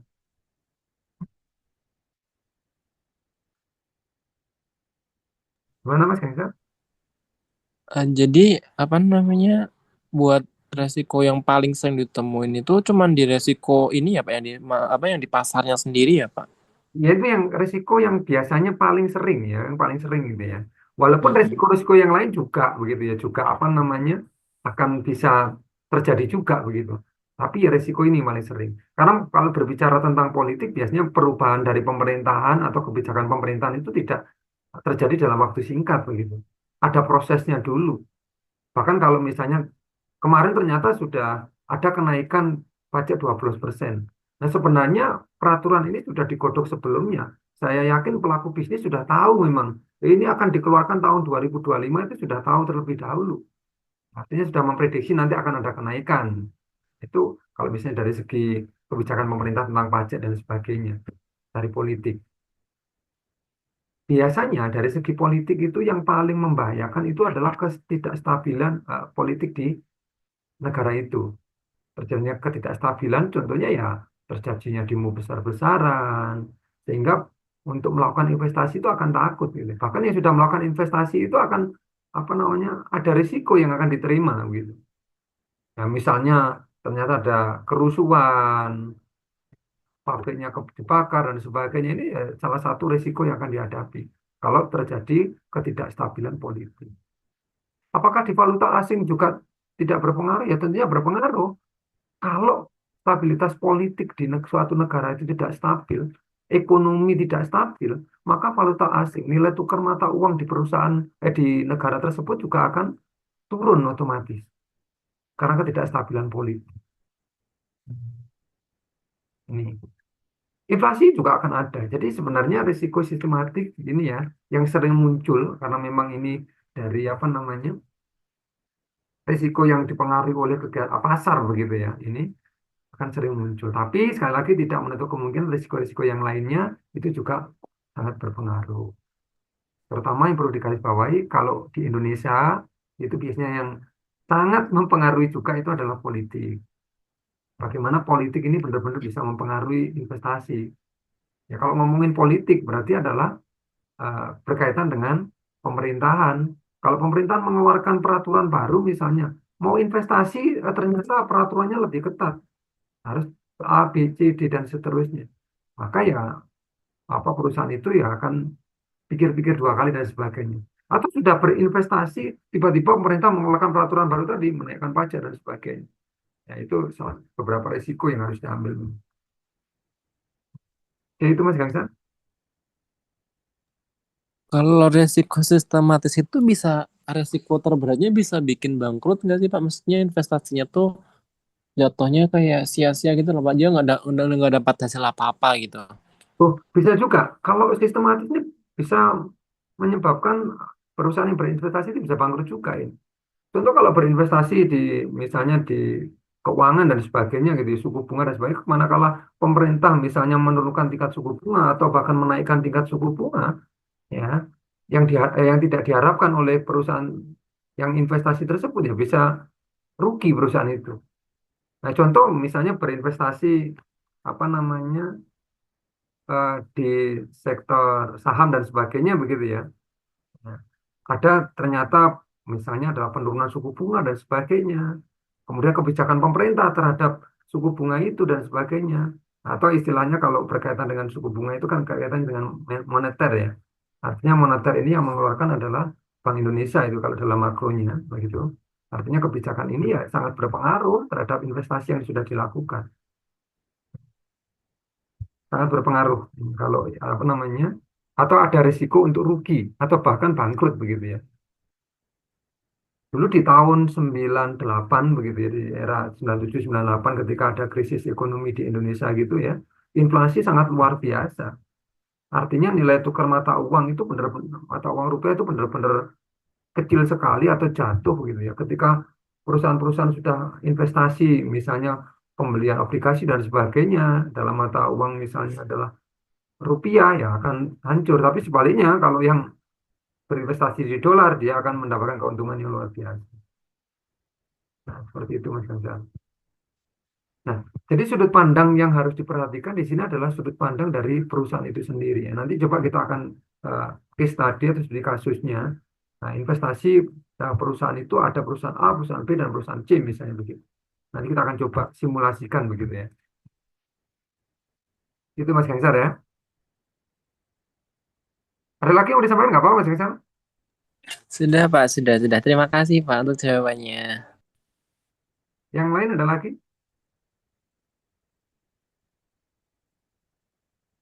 Oke, kalau tidak ada berarti ini kaitannya dengan apa namanya risiko. Nah, sebenarnya sekali lagi ini hanya sebagian risiko yang dapat dialami oleh perusahaan ketika melakukan investasi ya. Sebenarnya masih banyak lagi risiko-risiko yang lainnya yang mungkin secara detailnya tidak bisa dibahas di sini begitu. Ya, tentunya akan berbeda jenis investasi, tentunya akan berbeda jenis risiko yang akan dihadapi. Jadi begitu. Jadi tidak semua disamaratakan begitu ya. Kalau investasinya ini resikonya pasti ini belum tentu begitu ya. Artinya setiap investasi ini akan memiliki risiko yang berbeda-beda tergantung dari jenis investasi yang akan dilakukan. Investasi tanah dengan investasi apa misalnya saham dan sebagainya tentunya akan beda. Risiko yang dihadapi juga akan berbeda. Nah, di dalam melakukan investasi atau perusahaan itu akan melakukan investasi, sebenarnya perusahaan itu akan melalui proses-proses tahapan tertentu gitu ya. Tidak serta-merta langsung, oke, saya investasi begitu. Oke, perusahaan ini harus investasi. Kita akan bangun apa namanya gedung baru, bangun pabrik baru, atau membuka cabang baru, ya, atau membeli mesin baru dan sebagainya. Tentunya tidak bisa dilakukan serta-merta seperti itu. Artinya perusahaan harus melalui proses atau tahapan-tahapan tertentu untuk melakukan keputusan investasi. Apakah ini akan mau investasi dalam jenis investasi A, B, C, dan seterusnya, atau apakah tidak begitu. Ada beberapa proses yang harus dilalui oleh perusahaan atau tahap-tahapan tertentu begitu ya. Ini. Nah, contohnya adalah yang ini. Yang pertama tentunya adalah identifikasi dari tujuan investasi. Nah, tentukan dulu tujuan investasinya ini untuk apa. Tadi kan sudah dibahas ya, tujuan investasinya banyak sekali. Ya, harus diidentifikasi dulu. Ini mau investasi tujuannya untuk apa investasinya ini. Atau yang ingin dicapai dari investasi ini apa. Ya, perusahaan harus memikirkan itu. Bahkan harus mengidentifikasi dengan jelas tentang kaitannya dengan tujuan investasi yang akan dilakukan. Ini poin utamanya. Harus diidentifikasi terlebih dahulu. Nah, tentunya melakukan identifikasi ini tidak bisa dilakukan oleh misalnya satu orang di perusahaan itu tentunya tidak. Ini sudah akan dibicarakan atau melalui pertimbangan-pertimbangan tertentu dari manajerial. Ya, tentunya karyawan tingkat manajerial harus bisa melakukan ini. Mungkin ada yang sudah melakukan apa namanya riset dan sebagainya atau sudah memikirkan nanti tujuannya ini. Jadi tujuannya itu jelas untuk investasi ini. Ya, tadi setelah identifikasi ya tentunya harus dianalisa. Ya, investasinya itu harus dianalisa. Ya. Artinya cocok nggak investasi ini? Atau kita investasi ini dianalisa dulu, hasilnya bagaimana nanti ke depannya? Atau mungkin kita atau perusahaan melakukan investasi bukan hanya dalam satu bidang, mungkin lebih dari satu bidang. Bidang A, bidang B, bidang C, dan seterusnya. Ya, karena ini tujuannya adalah untuk uh, diversifikasi ya, atau tujuannya untuk memberikan alternatif terhadap investasi perusahaan itu sendiri. Harus ada analisis yang mendalam tentunya. Setelah diidentifikasi tujuannya, kemudian ya dianalisa dulu. Ya. Setelah dianalisa, nah, harus dievaluasi nanti resikonya seperti apa. Risiko yang akan diterima atau konsekuensi yang akan diterima oleh perusahaan ketika melakukan investasi. Apakah risikonya ini tinggi ataukah risikonya itu rendah begitu ya. Ya, biasanya kalau investasi dengan risiko tinggi itu biasanya kalau berhasil maka hasilnya akan tinggi. Kalau investasi tingkat rendah biasanya hasilnya ya tidak maksimal, artinya tidak tinggi begitu. Ya, itu biasanya nilainya seperti itu. Semakin tinggi nilai risiko yang akan dihadapi, ya maka biasanya pendapatan yang akan diterima ketika berhasil ya akan tinggi juga begitu. Jadi kalau semakin tinggi, ya misalnya kalau menanamkan saham, misalnya tanam sahamnya semakin tinggi uangnya ketika saham itu berhasil naik begitu ya, maka ya yang didapatkan akan banyak. Tapi sebaliknya, kalau investasinya cuma kecil begitu, ya maka risikonya juga kecil juga kalau terjadi penurunan harga saham misalnya begitu. Kemudian yang keempat adalah diversifikasi. Ya, seperti yang saya sampaikan tadi, membagi investasi ke dalam berbagai jenis aset untuk mengurangi risiko. Apakah proses ini harus dilakukan semuanya? Tentunya tidak harus. Kalau perusahaan itu sudah yakin dengan identifikasi tujuan, analisis jelas, risikonya oke, mungkin diversifikasi tidak perlu dilakukan. Langsung aja diambil keputusan. Ambil aja keputusannya. Karena sudah jelas nanti ini. Tujuannya ini. Begitu ya. Analisisnya sudah jelas. Nanti begini. Risikonya cuma seperti ini, seperti ini, seperti ini. Langsung ambil keputusan. Tentunya bisa dilakukan itu. Nah, tentunya proses pengambilan keputusan investasi ini berbeda dengan keputusan pengambilan investasi secara individu ya. Karena kalau individu misalnya dananya dana pribadi dan sebagainya, ya risikonya yang akan diambil pribadi. Kalau perusahaan tentunya akan mempertimbangkan hal lain. Karena perusahaan itu misalnya perusahaan yang besar, kemudian dengan penanam modal yang banyak dan sebagainya, atau perusahaan itu sudah TBK atau terbuka, ya artinya ini harus dipertimbangkan banyak hal lagi gitu ya. Nah, proses pengambilan keputusan untuk investasi ini hanya sebagian kecil tentunya. Tergantung dari investasi yang akan dilakukan nantinya. Kemudian jenis perusahaan yang akan melakukan investasi. Kalau perusahaan itu sudah besar, biasanya jumlah sumber daya yang dikeluarkan juga akan tinggi. Maka risikonya juga akan tinggi. Kalau perusahaan itu masih kecil, biasanya investasinya ya dalam hal yang kecil-kecil lebih dahulu.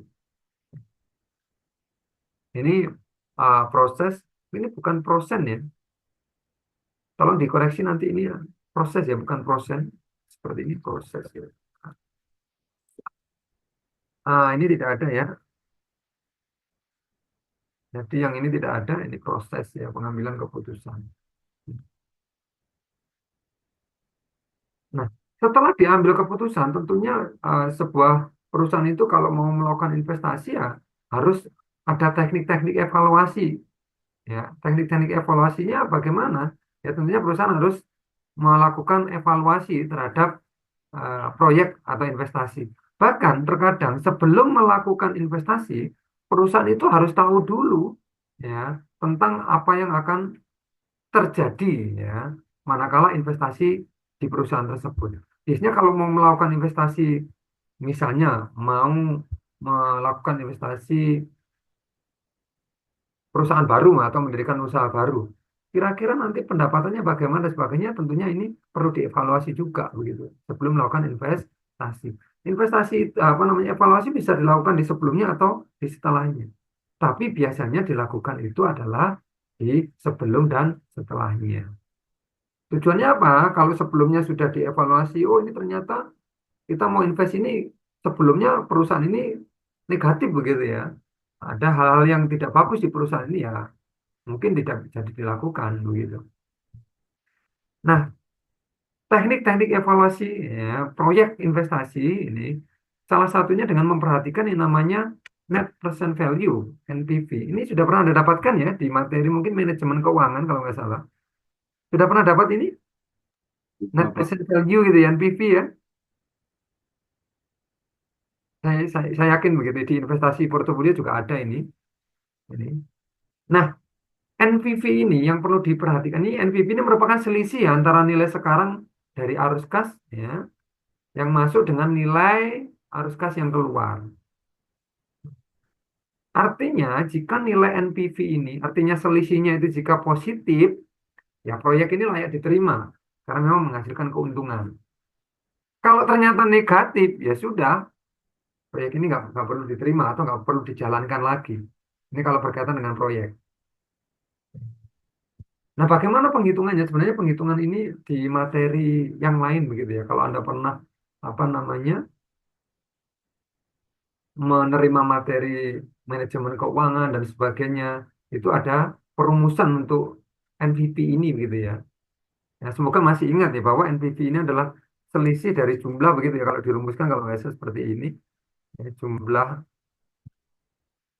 arus kas gitu ya dibagi 1 plus begini, R pangkat T begitu. Biasanya begitu. Dikurangi invest awal. Nah, biasanya begitu. Nah, kalau dari perhitungannya kurang lebih seperti ini. Nah, artinya R ini, R ini biasanya kalau di perusahaan itu namanya tingkat diskontonya berapa. Ya, tingkat diskontonya berapa. Kemudian T ini biasanya periode waktunya. Kalau 1 tahun ya berarti pangkat 1, misalnya gitu. Kalau 2 tahun pangkat 2, 3 tahun berarti pangkat 3 dan sebagainya. Biasanya dilakukannya seperti seperti itu. Nah, ini biasanya untuk mendapatkan yang namanya nilai NPV. Biasanya analisanya dilangsungkan kalau ini positif ya oke, proyek ini berarti bagus, bisa dijalankan begitu ya. Nah, seperti ini. NPV ya, seperti ini. Tolong dikoreksi kalau ada kesalahan di sini rumusnya ya. Ini jumlah arus kas begitu ya dan sebagainya. Ada yang mau ditanyakan dulu yang terkait dengan NVP gitu ya. NVP. Ini ya Pak, pengambilan keputusan yang tadi ya Pak. Yang tadi, oke, yang tadi yang belum ini ya. Oke, Ya, untuk ini kan kalau yang kita bahas sekarang kan itu di manajemennya Pak ya, bukan perorangan Pak ya. bukan perorangan, bukan orang manajerial artinya perusahaan ini. Kan ini contohlah di sebuah hotel. Berarti itu untuk pengambilan keputusan investasinya ada di grupnya, bukan di ownernya Pak ya. Oh iya, tentunya apa namanya manajerialnya, artinya manajerial bukan satu orang ya. Mulai dari ownernya, kemudian pihak-pihak yang berkaitan di jajaran manajemen ya tentunya akan berkaitan. Biasanya owner itu malah justru apa namanya mendapatkan informasi ini dari pihak manajerial. Kalau informasinya bagus, biasanya dia akan mempertimbangkan untuk investasi dan sebagainya. Biasanya begitu. Karena memang owner itu biasanya campur tangannya setelah mendapatkan pelaporan begitu ya, atau masukan dari pihak manajerial. Jadi tidak serta-merta langsung bisa memutuskan kalau tidak tahu kondisi di lapangan. Seperti itu. Berarti tetap untuk kasta tertinggi ada di owner Pak ya. Iya, Pengambilan bisa. kasta tertinggi memang ada di owner atau kalau apa namanya perusahaan itu ya pemegang saham tertinggi gitu ya. Kasta tertingginya gitu, pemegang saham yang tertinggi siapa misalnya gitu ya. Misalnya saya memiliki saham 51% begitu ya. Artinya ya sudah kuat untuk memutuskan itu. Lebih dari 50 itu sudah kuat. Artinya begitu. Tapi tentunya ya pemilik perusahaan atau yang memiliki saham yang paling tinggi itu ya tidak serta-merta langsung bisa mengambil keputusan kecuali dari masukan-masukan yang ada. Ini hanya proses pengambilan keputusan investasi secara general begitu ya. Memang ada juga keputusan investasi itu yang dilakukan oleh perusahaan berdasarkan keputusan satu orang pemiliknya itu ada memang. Memang ada. Mungkin pemiliknya memiliki pertimbangan yang berbeda tentunya ya itu kondisi yang berbeda di sini daripada yang disampaikan di sini. Itu pengecualian begitu ya, pengecualian. Memang ada, terutama yang perusahaan masih menengah, menengah ke bawah itu rata-rata keputusan untuk melakukan investasi itu justru dari pemiliknya. Tapi kalau perusahaan-perusahaan besar itu ya tentunya ada biasanya perlu yang namanya rapat pemegang saham dan sebagainya untuk melakukan apa koordinasi apakah mau investasi ini atau tidak begitu. Nah, seperti yang disampaikan tadi itu biasanya terjadi manakala perusahaan itu menengah ke bawah itu banyak terjadi, banyak terjadi. Jadi keputusan investasi dilakukan oleh ownernya langsung, gitu ya. Ya, tanpa mungkin pertimbangan dari manajerialnya begitu. Jadi begitu, Mas. Baik Pak, terima kasih. Oke, ada lagi?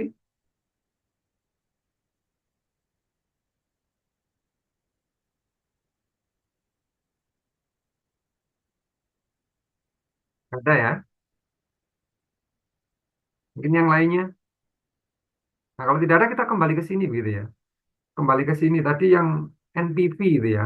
Rumusnya seperti ini. Sebenarnya rumus ini eh, sudah dibahas mungkin ya di manajemen keuangan dan sebagainya itu sudah dibahas gitu ya. Jadi ini ada R plus R gitu ya. R itu tingkat diskonto. Biasanya kalau mau berinvestasi, tingkat diskontonya itu berapa persen begitu. Itu biasanya dibahas di materi yang lainnya begitu. Kalau ini hanya sekedar informasi aja, sekedar tahu ya gitu.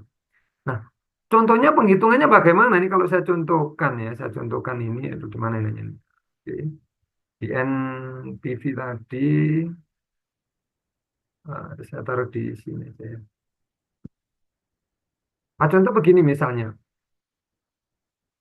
perusahaan akan melakukan investasi begitu ya, investasi awal dengan dana misalnya adalah 10 miliar ini, 10 M, misalnya ini, 10 miliar. Proyek ini diperkirakan ini menghasilkan arus kas misalnya adalah berapa ini? 3 M misalnya begitu ya. Nah, 3 M. Selama misalnya adalah 2 tahun misalnya.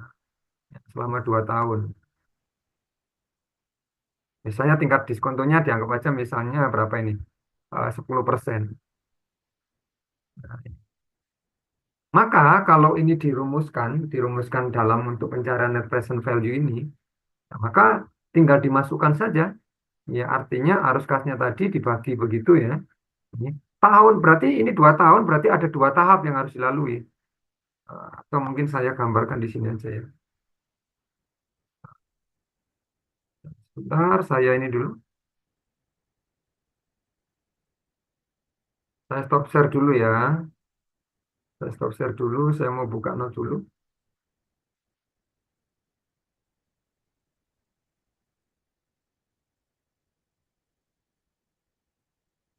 Oke, saya bukakan biar kelihatan besar dulu.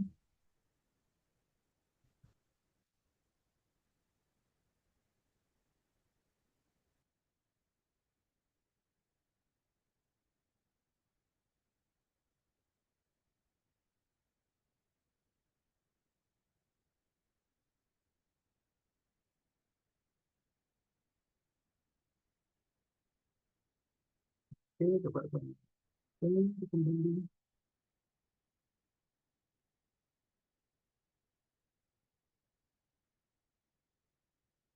Biar tahu ya untuk mencari yang namanya MVP-nya tadi.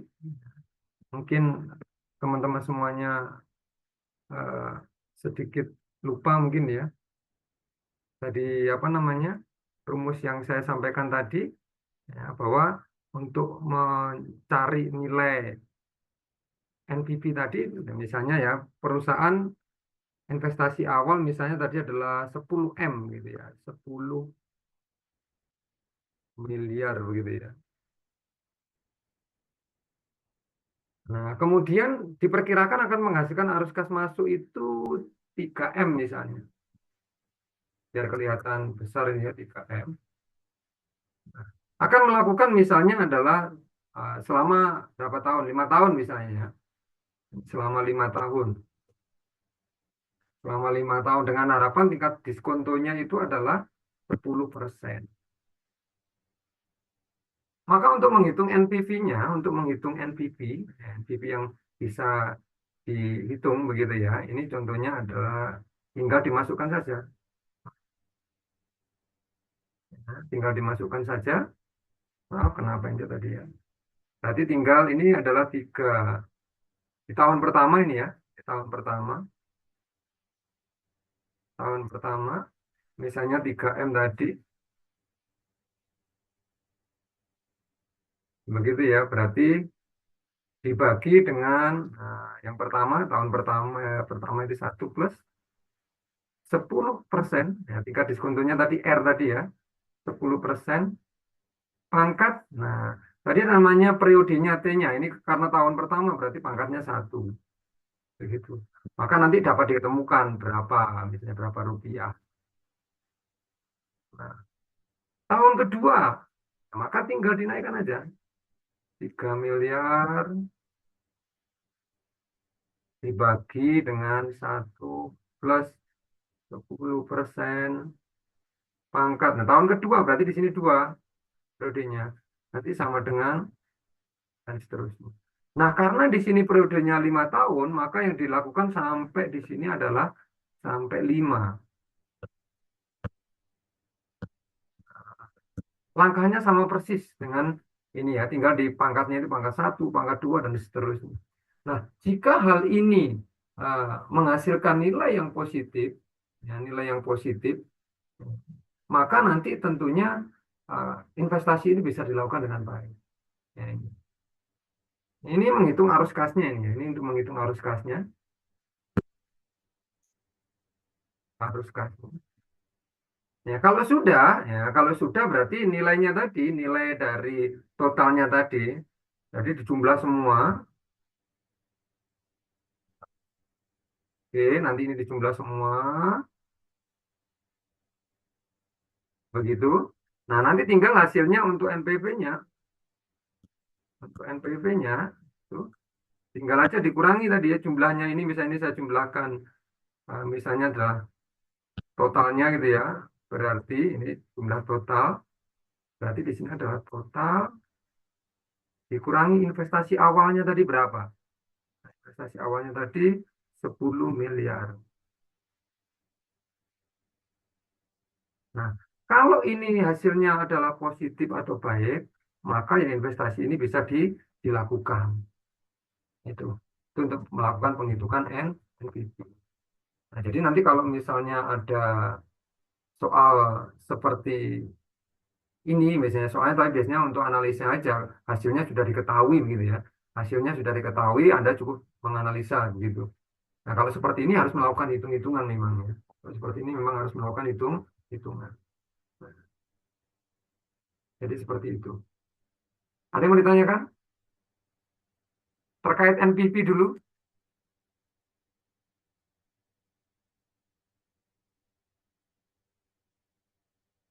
Ada yang mau ditanyakan terkait NPV?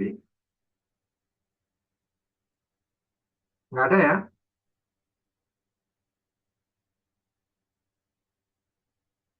Nggak ada, Pak. Nggak ada ya. Atau bingung dengan NPV? Ini sebenarnya kita nggak bahas NPV ya, tapi nggak apa-apa kita bahas sedikit tentang NPV. Ya, mungkin ada yang lupa dalam bahasan NPV ini. Ya, jadi begitu ya, kalau tadi ada dana awal investasinya membutuhkan dana 10M begitu ya. Nah, kemudian diperkirakan, ada perkiraan menghasilkan arus kasnya itu 3M ya, dalam satu periode, misalnya dalam satu periode itu 1 tahunnya biasanya ya. Ini. Kemudian investasinya jangka waktunya misalnya selama 5 tahun. Ya, tingkat diskontonya misalnya adalah 10% yang digunakan. Maka tinggal dimasukkan aja. Sekali lagi kalau ini 5 tahun, maka di sini sampai 5. Berarti pangkatnya ini sampai pangkat yang 5. Kalau 10 tahun berarti pangkatnya sampai 10. Hasilnya nanti semuanya dijumlahkan. Setelah hasilnya dijumlahkan, maka dikurangi dengan modal awalnya tadi berapa. Atau investasi yang dikeluarkan tadi berapa. Nah, kalau ini hasilnya ternyata positif, begitu ya, maka investasi bisa dilakukan. Biasanya perusahaan-perusahaan yang mau menawarkan kerjasama agar perusahaan itu bisa melakukan investasi, maka perusahaan-perusahaan itu akan memberikan informasi tentang ini. Berapa uang yang harus kami investkan, misalnya begitu. Oke, 10 miliar. Arus kasnya berapa di perusahaan itu misalnya? Oh, sekian. Kalau invest 5 tahun, diskontonya sekian persen. Maka dapat dihitung oleh perusahaan itu yang mau melakukan investasi. Ini layak dijalankan atau tidak, begitu. Ini contoh penghitungan yang namanya NPV. Oke, saya stop. Kembali lagi ke yang ini tadi. Oke, yang ini ya. Nih. Nah, perhatikan. Kemudian namanya IRR begitu ya. IRR. Mungkin istilah-istilah ini memang didapatkan di materi apa ya, manajemen keuangan atau investasi portofolio gitu ya, ada ya. Ini kalau ini tadi ada tingkat diskonto yang membuat NPV proyek menjadi 0. Ya, artinya semakin tinggi IRR, semakin menarik proyek tersebut. Jadi nanti kalau Anda disajikan data oleh perusahaan yang mau menawarkan untuk berinvestasi, ya, IRR-nya ternyata semakin tinggi, ya maka itu apa? Artinya bagus perusahaan itu. Kita bisa melakukan investasi di perusahaan itu. Kemudian yang namanya payback period gitu ya. Waktu yang dibutuhkan untuk mengembalikan investasi awal. Artinya kalau misalnya modalnya 10 miliar tadi, ternyata waktu untuk membayar 10 miliar itu cukup dengan 2 tahun, itu ya semakin bagus gitu. Atau 1 tahun sudah bisa apa namanya dikembalikan ya tentunya luar biasa atau bagus sekali itu. Nah, ini paybacknya periodnya perlu diperhatikan. Nah, kemudian berikutnya adalah profitability index-nya. Nah, artinya ya ini antara nilai rasio ya, nilai sekarang dari arus kas masuk dengan nilai investasi awal. Nah, ini kira-kira berapa, maka bisa dilakukan investasi. Jadi ini hanya sebagian teknik evaluasinya saja ya yang saya sampaikan ini. Nah, artinya banyak sekali hal-hal yang lainnya yang tentunya akan berkaitan dengan uh, pelaksanaan proses investasi. Begitu. Ada yang mau ditanyakan dulu?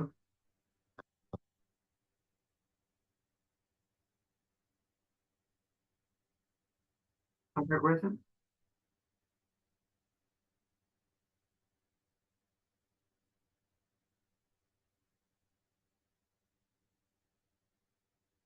Oke. Mohon maaf, Anda Pak sudah dapat yang namanya manajemen risiko? Sudah, Pak. Oh sudah, berarti di sana sudah dibahas ini ya? Sudah dibahas Pak. Ini sudah dibahas untuk manajemen risiko, masalah nilai NPV, IRR dan sebagainya ini ya. Jadi seperti itu.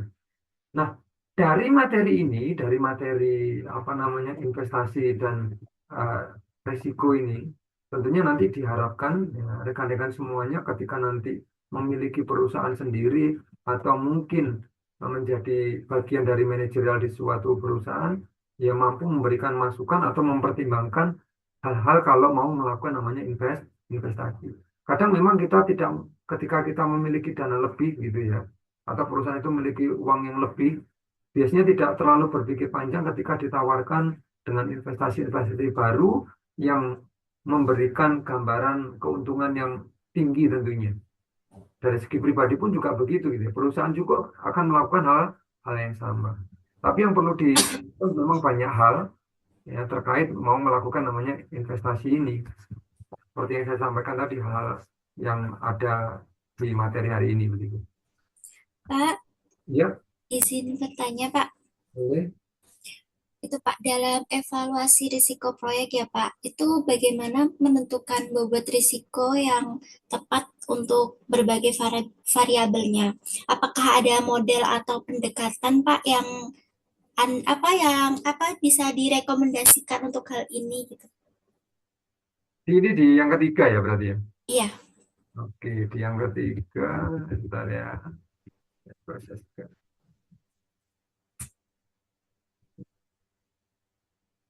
ini ya, iya evaluasi, Pak, iya, evaluasinya ya. Artinya iya, begini, Mas. kalau yang saya sampaikan ini adalah tekniknya ya. Sebenarnya ada yang namanya metode pengukuran risiko sendiri itu ada. Di materi manajemen risiko ada itu yang namanya uh, kalau nggak salah itu value risk begitu ya atau VAR mungkin kalau Anda pernah dengar. Ini biasanya dilakukan pengukuran secara statistika ya, statistik untuk pengukuran laba maksimum atau kerugian maksimum ketika mau melakukan investasi.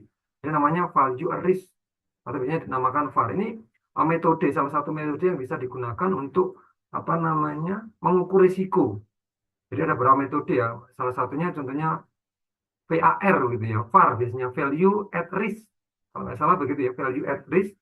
Ya, ini biasanya dalam bentuk statistika untuk melakukan kemungkinan kerugian atau laba maksimum ya dari sebuah investasi yang akan dilakukan begitu. Nah, biasanya metode ini sering digunakan manakala tingkat investasi yang dikeluarkan itu maksimum oleh perusahaan itu. Ini biasanya menggunakan value at risk atau VAR. Kemudian ada lagi yang namanya conditional value at risk. Kalau nggak salah ya ada namanya CVAR begitu, CVAR biasanya begitu. Nah biasanya ini untuk apa ya? Menghitung kira-kira namanya value at risk conditional berarti rata-rata, biasanya rata-rata. Ya, biasanya rata-rata ya. Rata-rata penghasil apa namanya kerugian yang akan ditimbulkan ya jika melakukan investasi ini dengan melakukan namanya conditional value risk. Ini biasanya memberikan informasi lengkap tentang potensi kerugian yang lebih besar gitu ya. Kira-kira nanti kerugiannya bagaimana? Ya, kalau tadi apa namanya cuma value at risk-nya, ini ada conditional value at risk-nya. Biasanya ukuran rata-rata yang di apa namanya yang dijadikan uh, penilaian begitu. Nah, kemudian ada namanya kalau di beberapa materi portofolio atau yang lainnya ada namanya standar deviation begitu ya. Ya, deviation atau standar deviasi begitu ya. Ini untuk biasanya untuk melakukan penyebaran rata-rata juga ini. Artinya semakin besar nilai standar deviasi maka semakin tinggi ya portofolio atau aset itu untuk dari segi totalitas itu ya. Nah, itu beberapa metode sebenarnya yang digunakan ya. Kurang lebih ada tadi value at risk, kemudian conditional value at risk, kemudian standard deviation, kemudian apalagi ya, ada namanya beta, begitu ya, sensitivitas kalau beta begitu ya. Kemudian ada namanya skenario analitik atau analis, gitu ya, skenario analis. Biasanya ini melibatkan berbagai risiko yang terjadi atau di eh, dampak buruknya atau dampak terbaiknya atau langkah terbaiknya begitu ya. Ini biasanya dilakukan namanya skenario analisnya. Oh, kalau terjadi kerugian apa yang harus dilakukan? Oh, kalau nanti ternyata ada kelebihan apa yang harus dipertimbangkan? Itu tentunya metode-metode yang bisa digunakan di dalam apa namanya eh, untuk melakukan investasi. Mungkin itu yang apa beberapa metode yang bisa digunakan. Jadi mungkin banyak lagi ya metode yang bisa digunakan perusahaan untuk apa namanya mempertimbangkan kegiatan investasi ini. Itu mungkin siapa tadi Mbak Alfi ya? Ya, Pak. Oh, jadi lebih ke VAR itu ya, Pak. Kena, seperti apa? Rekomendasinya kayak yang lebih sering digunakan oleh perusahaan gitu, Pak. Ini jadi tergantung jenis investasi dan jenis perusahaannya masing-masing. Nggak bisa langsung memutuskan PAR atau mungkin SIFAR atau mungkin standar deviasi atau mungkin beta. Tidak bisa seperti itu. Ya, karena mereka memulai apa memiliki langkah-langkah yang tentunya tujuannya berbeda-beda. Tapi memang yang paling uh, sering digunakan bagi perusahaan itu ya paling enggak ya value at risk-nya. Ya, ini tingkat kerugian maksimumnya ini bagaimana nantinya begitu ya. Ini harus benar-benar dilakukan metode ini penghitungannya. Memang levelnya biasanya dinomorkan satunya ya VAR-nya ini value at risk-nya. Kalau misalnya beta kemudian standar deviasi itu tentunya berbeda lagi ya, berbeda lagi.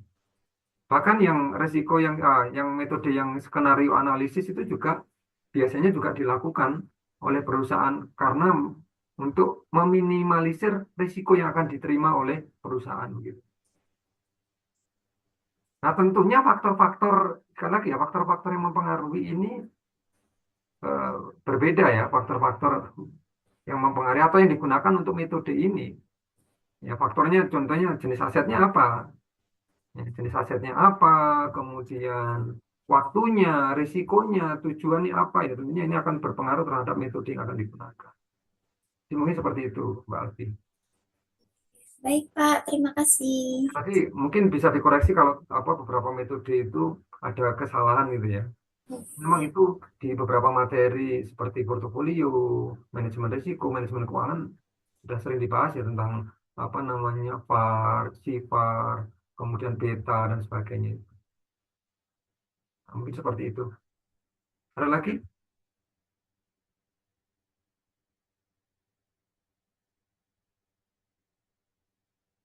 Adakah?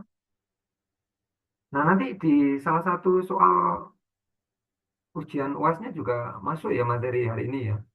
Nah, nanti silakan dicek di sana. Nah, jadi mungkin ada yang bertanya, Pak, apakah harus dikerjakan dengan diketik begitu? Tidak harus ya, jadi. Kemarin ada beberapa pertanyaan, tapi mungkin bukan di kelas ini. Artinya kalau Anda ingin mengerjakan soal itu, Anda bisa menggunakan tulisan tangan, kemudian difoto. Nah, fotonya itu kemudian di PDF-kan, di-upload boleh. Tidak harus diketik. Mungkin keterbatasan kalau misalnya mau coret-coret angka dan sebagainya, kalau diketik susah, silakan nggak harus diketik. Ya, artinya boleh ditulis tangan. Ya, boleh ditulis tangan. Ada yang mau disampaikan atau ditanyakan?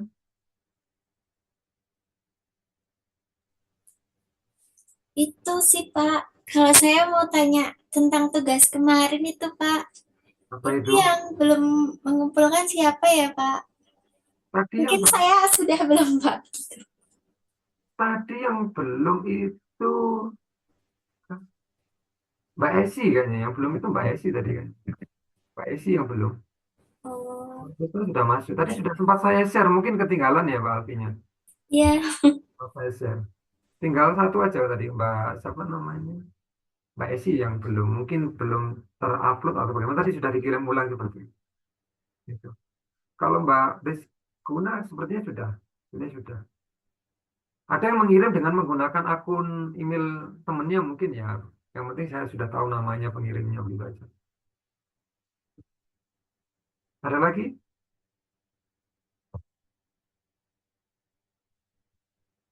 Ada yang mau ditanyakan? Nggak ada ya. Saya yakin nanti kalau atau di persiapan di apa namanya ujiannya nanti diusahakan dijawab dengan gaya bahasa Anda sendiri.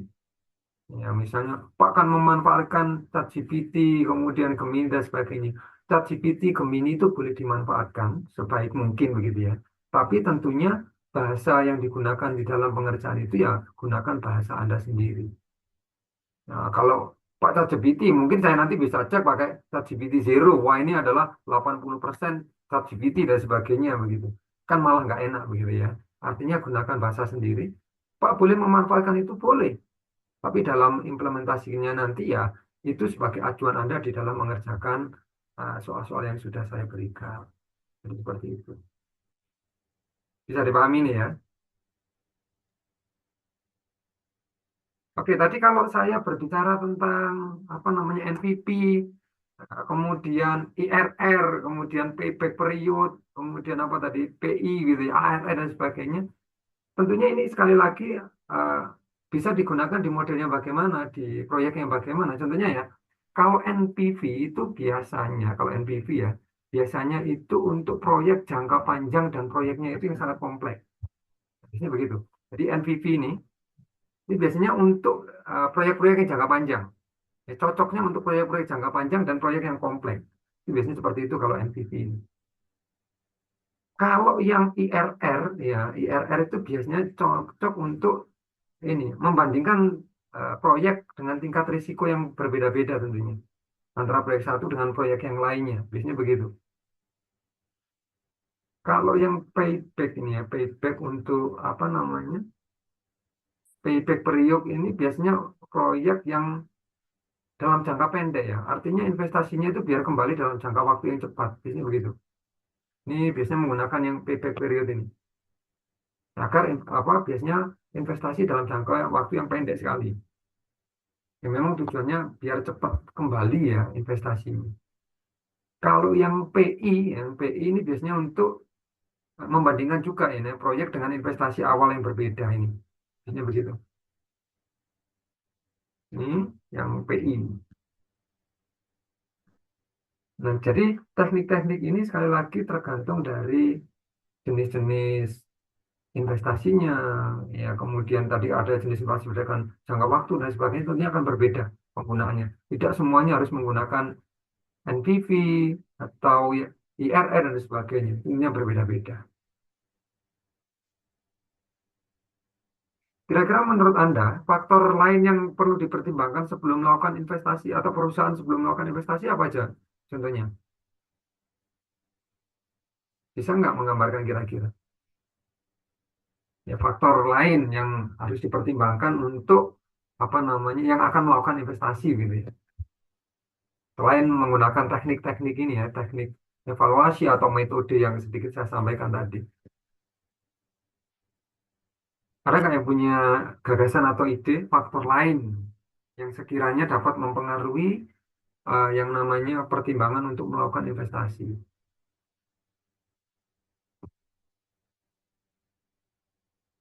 Adakah pendapat ide?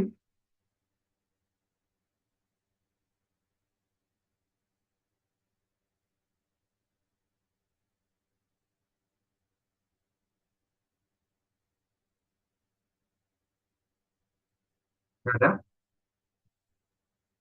Mas Gansar ini biasanya banyak ide Mas Gansar ini.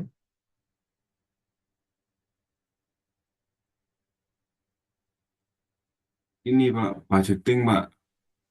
Budgeting, oke, tergantung budgetnya juga gitu ya. Artinya kalau budgetnya pas-pasan ya mending digunakan untuk investasi yang sifatnya internal gitu ya.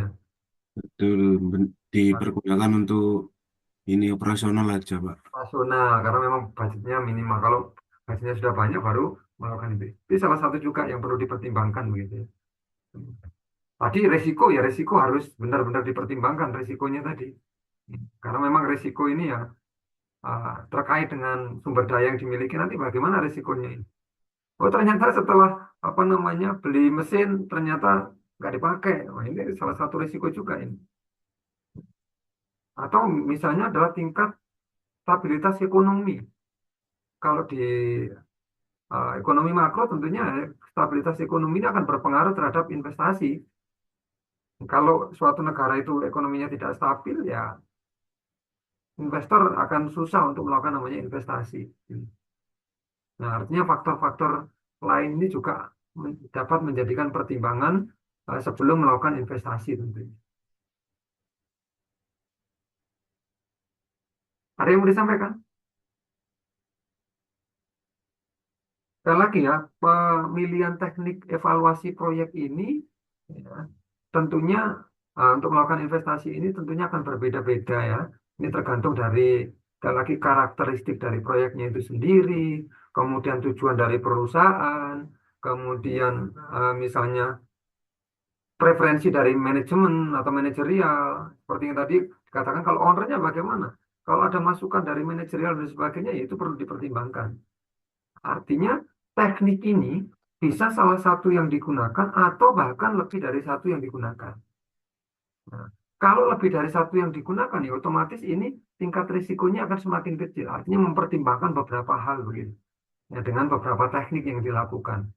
Kalau satu teknik yang dilakukan misalnya dengan net present value-nya aja cuma melihat net present value-nya saja, maka biasanya ini ya tingkat risikonya juga akan tinggi. Tapi kalau misalnya NPV-nya dilihat, IRR-nya juga dilihat, payback-nya nanti bagaimana, PI-nya nanti bagaimana, maka kalau beberapa teknik ini digabungkan jadi satu, ya tentunya risiko atau dampak negatif yang akan diperoleh oleh hasil investasinya nanti ya tentunya dapat dihindari. Nah, artinya teknik-teknik evaluasinya ini ya boleh satu, tapi alangkah baiknya kalau lebih dari satu. Sekali lagi tergantung dari tujuan perusahaan tadi, nah, kemudian apa namanya tujuan investasinya dan sebagainya. Begitu ya. Ada yang mau disampaikan lagi?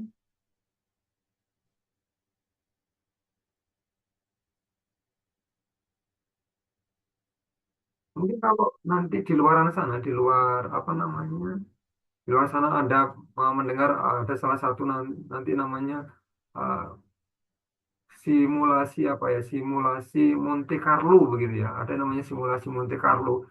Biasanya teknik ini digunakan untuk menentukan ketidakpastian gitu ya, ketidakpastian di dalam menghasilkan distribusi proyek begitu. Nah, biasanya ini namanya adalah kalau nggak salah ya, nanti tolong di apa namanya direvisi kalau ada kesalahan. Ini namanya biasanya simulasi Monte Carlo namanya. Nanti mungkin Anda bisa browsing ya, apa itu simulasi Monte Carlo begitu. Ini merupakan salah satu teknik statistik juga biasanya yang digunakan untuk memodelkan biasanya ya, ketidakpastian. Nah, ini biasanya digunakan juga ya untuk kegiatan investasi ini. Nanti Anda bisa browsing atau mencari rekomendasi tentang namanya simulasi Monte Carlo namanya. Ada yang mau ditanyakan atau disampaikan? Kalau tidak ada materi untuk yang saya sampaikan hari ini cukup sampai di sini begitu ya. Artinya Anda persiapan untuk ujian akhir semester, soal sudah bisa Anda download di Learning, kemudian batas pengumpulan, kalau nggak salah sudah ada di situ, tanggal berapa untuk batas pengumpulannya. Kalau saya tidak salah, itu sekitar tanggal 25 atau 26 gitu ya. Nanti silakan dicek lagi di soalnya. Artinya Anda jangan sampai melebihi di batas waktu itu. Karena nanti nilainya akan sudah harus saya setorkan gitu ya. Harus cepat saya setorkan setelah Anda apa namanya mengumpulkan, kemudian saya koreksi, nilai akan segera saya setorkan. Pak, nanti di grup dikasih pengumuman ya Pak, siapa yang belum, siapa yang sudah. Soalnya Ini, nanti saya atau takut saya share nggak. langsung di sini ya. Saya share yang sudah mengumpulkan tugas. Oh, yang itu yang ujian. Iya Pak, takutnya nanti saya nggak kebaca lagi. Oke, nanti saya coba apa namanya koordinasi sama Mas Hendy untuk apa namanya kegiatan ini gitu ya. Artinya nanti yang belum di-share di grup ini belum begitu ya. Maksudnya Iya, begitu. Pak. Oke. Makasih, Pak Heru. Kemarin itu saya lupa mau menyampaikan sebenarnya sudah lama ketika apa namanya data hasil pengumpulannya ini saya terima. Ya cuman baru ingat tadi ada yang belum mengumpulkan gitu ya. Setelah saya cek di apa namanya penilaian itu ada yang belum mengumpulkan tugas satu gitu. Saya cek tadi oh ternyata residensi belum gitu ya. Iya, Nah, Pak. jadi saya Itu kan batas pengumpulannya tanggal 25 ya. Itu berarti 25 jam 12 malam gitu, Pak. oke silakan jam 5. Pokoknya 26 itu harus saya sudah mulai melakukan apa namanya koreksi gitu ya. Nanti di tanggal 26. Oke, ada lagi yang mau disampaikan? Tidak ada? Ini kita Pak. tidak ada ya. Nah, kalau tidak ada, terima kasih rekan-rekan semuanya, teman-teman semuanya, mbak-mbaknya, bapak ibu semuanya telah mengikuti mata kuliah ekonomi manajerial selama periode semester ganjil ini ya. Ya, semoga apa yang pernah saya sampaikan ini benar-benar bermanfaat untuk Anda semuanya. Paling tidak menambah sedikit wawasan untuk Anda semuanya nanti ketika Anda terjun di dunia kerja ataupun memiliki perusahaan terkait dengan ekonomi manajerial tentunya. Mohon maaf ya, pelaku pribadi saya mohon maaf apabila ada hal yang kurang berkenan, ya, tutur kata saya yang kurang pas dan sebagainya. Mohon maaf. Ya, semoga saja nanti kita bisa ketemu di mata kuliah selanjutnya begitu ya. Terima kasih atas perhatian Anda dan kerjasama Anda selama ini. Tugas yang sudah dikumpulkan, mengikuti perkuliahan dengan baik, walaupun capek-capek setelah kerja dan sebagainya ya. Sekali lagi terima kasih. Selamat malam. Semoga sukses selalu buat Anda semuanya. Saya kembalikan lagi ke Mas Hendy. Silakan Mas Hendy. Baik, terima kasih Pak atas apa namanya pemaparan materinya selama 6 nih ya Pak ya, 6 pertemuan. Kita diskon 1 kali pertemuan. Baik, ini cek suara saya masih lancar Pak ya? Masih lancar. Ini lancar sekali nih Mas Hendy. Lancar ya? Hujannya udah reda Pak. Baik, saya juga teman-teman mohon maaf apabila ada salah-salah kata selama 6 pertemuan ini. Semoga ilmu yang disampaikan Pak Heru ini bermanfaat. Semoga nanti UASnya bisa mengerjakan dengan sangat baik. Mungkin yang tadi Mbak Esi sampaikan juga benar. Nanti coba saya akan umumkan ya siapa-siapa yang belum mengumpulkan UAS gitu. Nanti saya update di grupnya juga. Baik, untuk soal UAS, teman-teman yang mungkin yang ada yang baru gabung juga, untuk soal UAS sudah saya upload di Learning, batas pengumpulan 26 ya Pak ya. 26 nanti intinya tanggal 25 Pak Heru nanti tanggal 26 akan store ke tim kami untuk penilaiannya seperti itu. Baik, kalau gitu kita mungkin foto dulu gitu Pak ya. Boleh, boleh. Teman-teman mungkin yang lain bisa on cam barangkali sebelum kita akhiri. Angga, Mas Gangsar mungkin. Mas Gangsar, nanti Mas Angga. Yang lainnya teman-teman. Masih hujan kayaknya. Kayaknya masih hujan. Ya, Pak. Ini. Oke, baik. Iya Pak, di sini masih hujan. Baik, mungkin yang ada saja Pak. Langsung saya foto. 1, 2, 3. Oke, terima kasih teman-teman semua. Semoga bisa ketemu lagi di kesempatan lain, di mata kuliah lain. Kalau misalkan ketemu lagi dengan saya dan Pak Heru, jangan bosan-bosan. Nanti kita sharing-sharing ilmu lagi. Nanti teman-teman kalau di pertemuan lain bisa, kalau bisa kami harapkan nanti bisa semuanya interaktif gitu, kayak hari ini ya. Jadi bisa banyak pertanyaan, banyak jawaban juga. Kita nanti bisa diskusinya lebih seru. Ya, kalau saya ada salah kata, mohon maaf sebesar-besarnya. Saya akhiri. Wassalamualaikum warahmatullahi wabarakatuh. Selamat malam, selamat beristirahat teman-teman. Selamat mengerjakan UAS semuanya. Waalaikumsalam warahmatullahi wabarakatuh. Terima kasih Pak Heru. Pak, terima kasih. Terima kasih. Terima kasih. Terima kasih Pak. Sama-sama. Nah.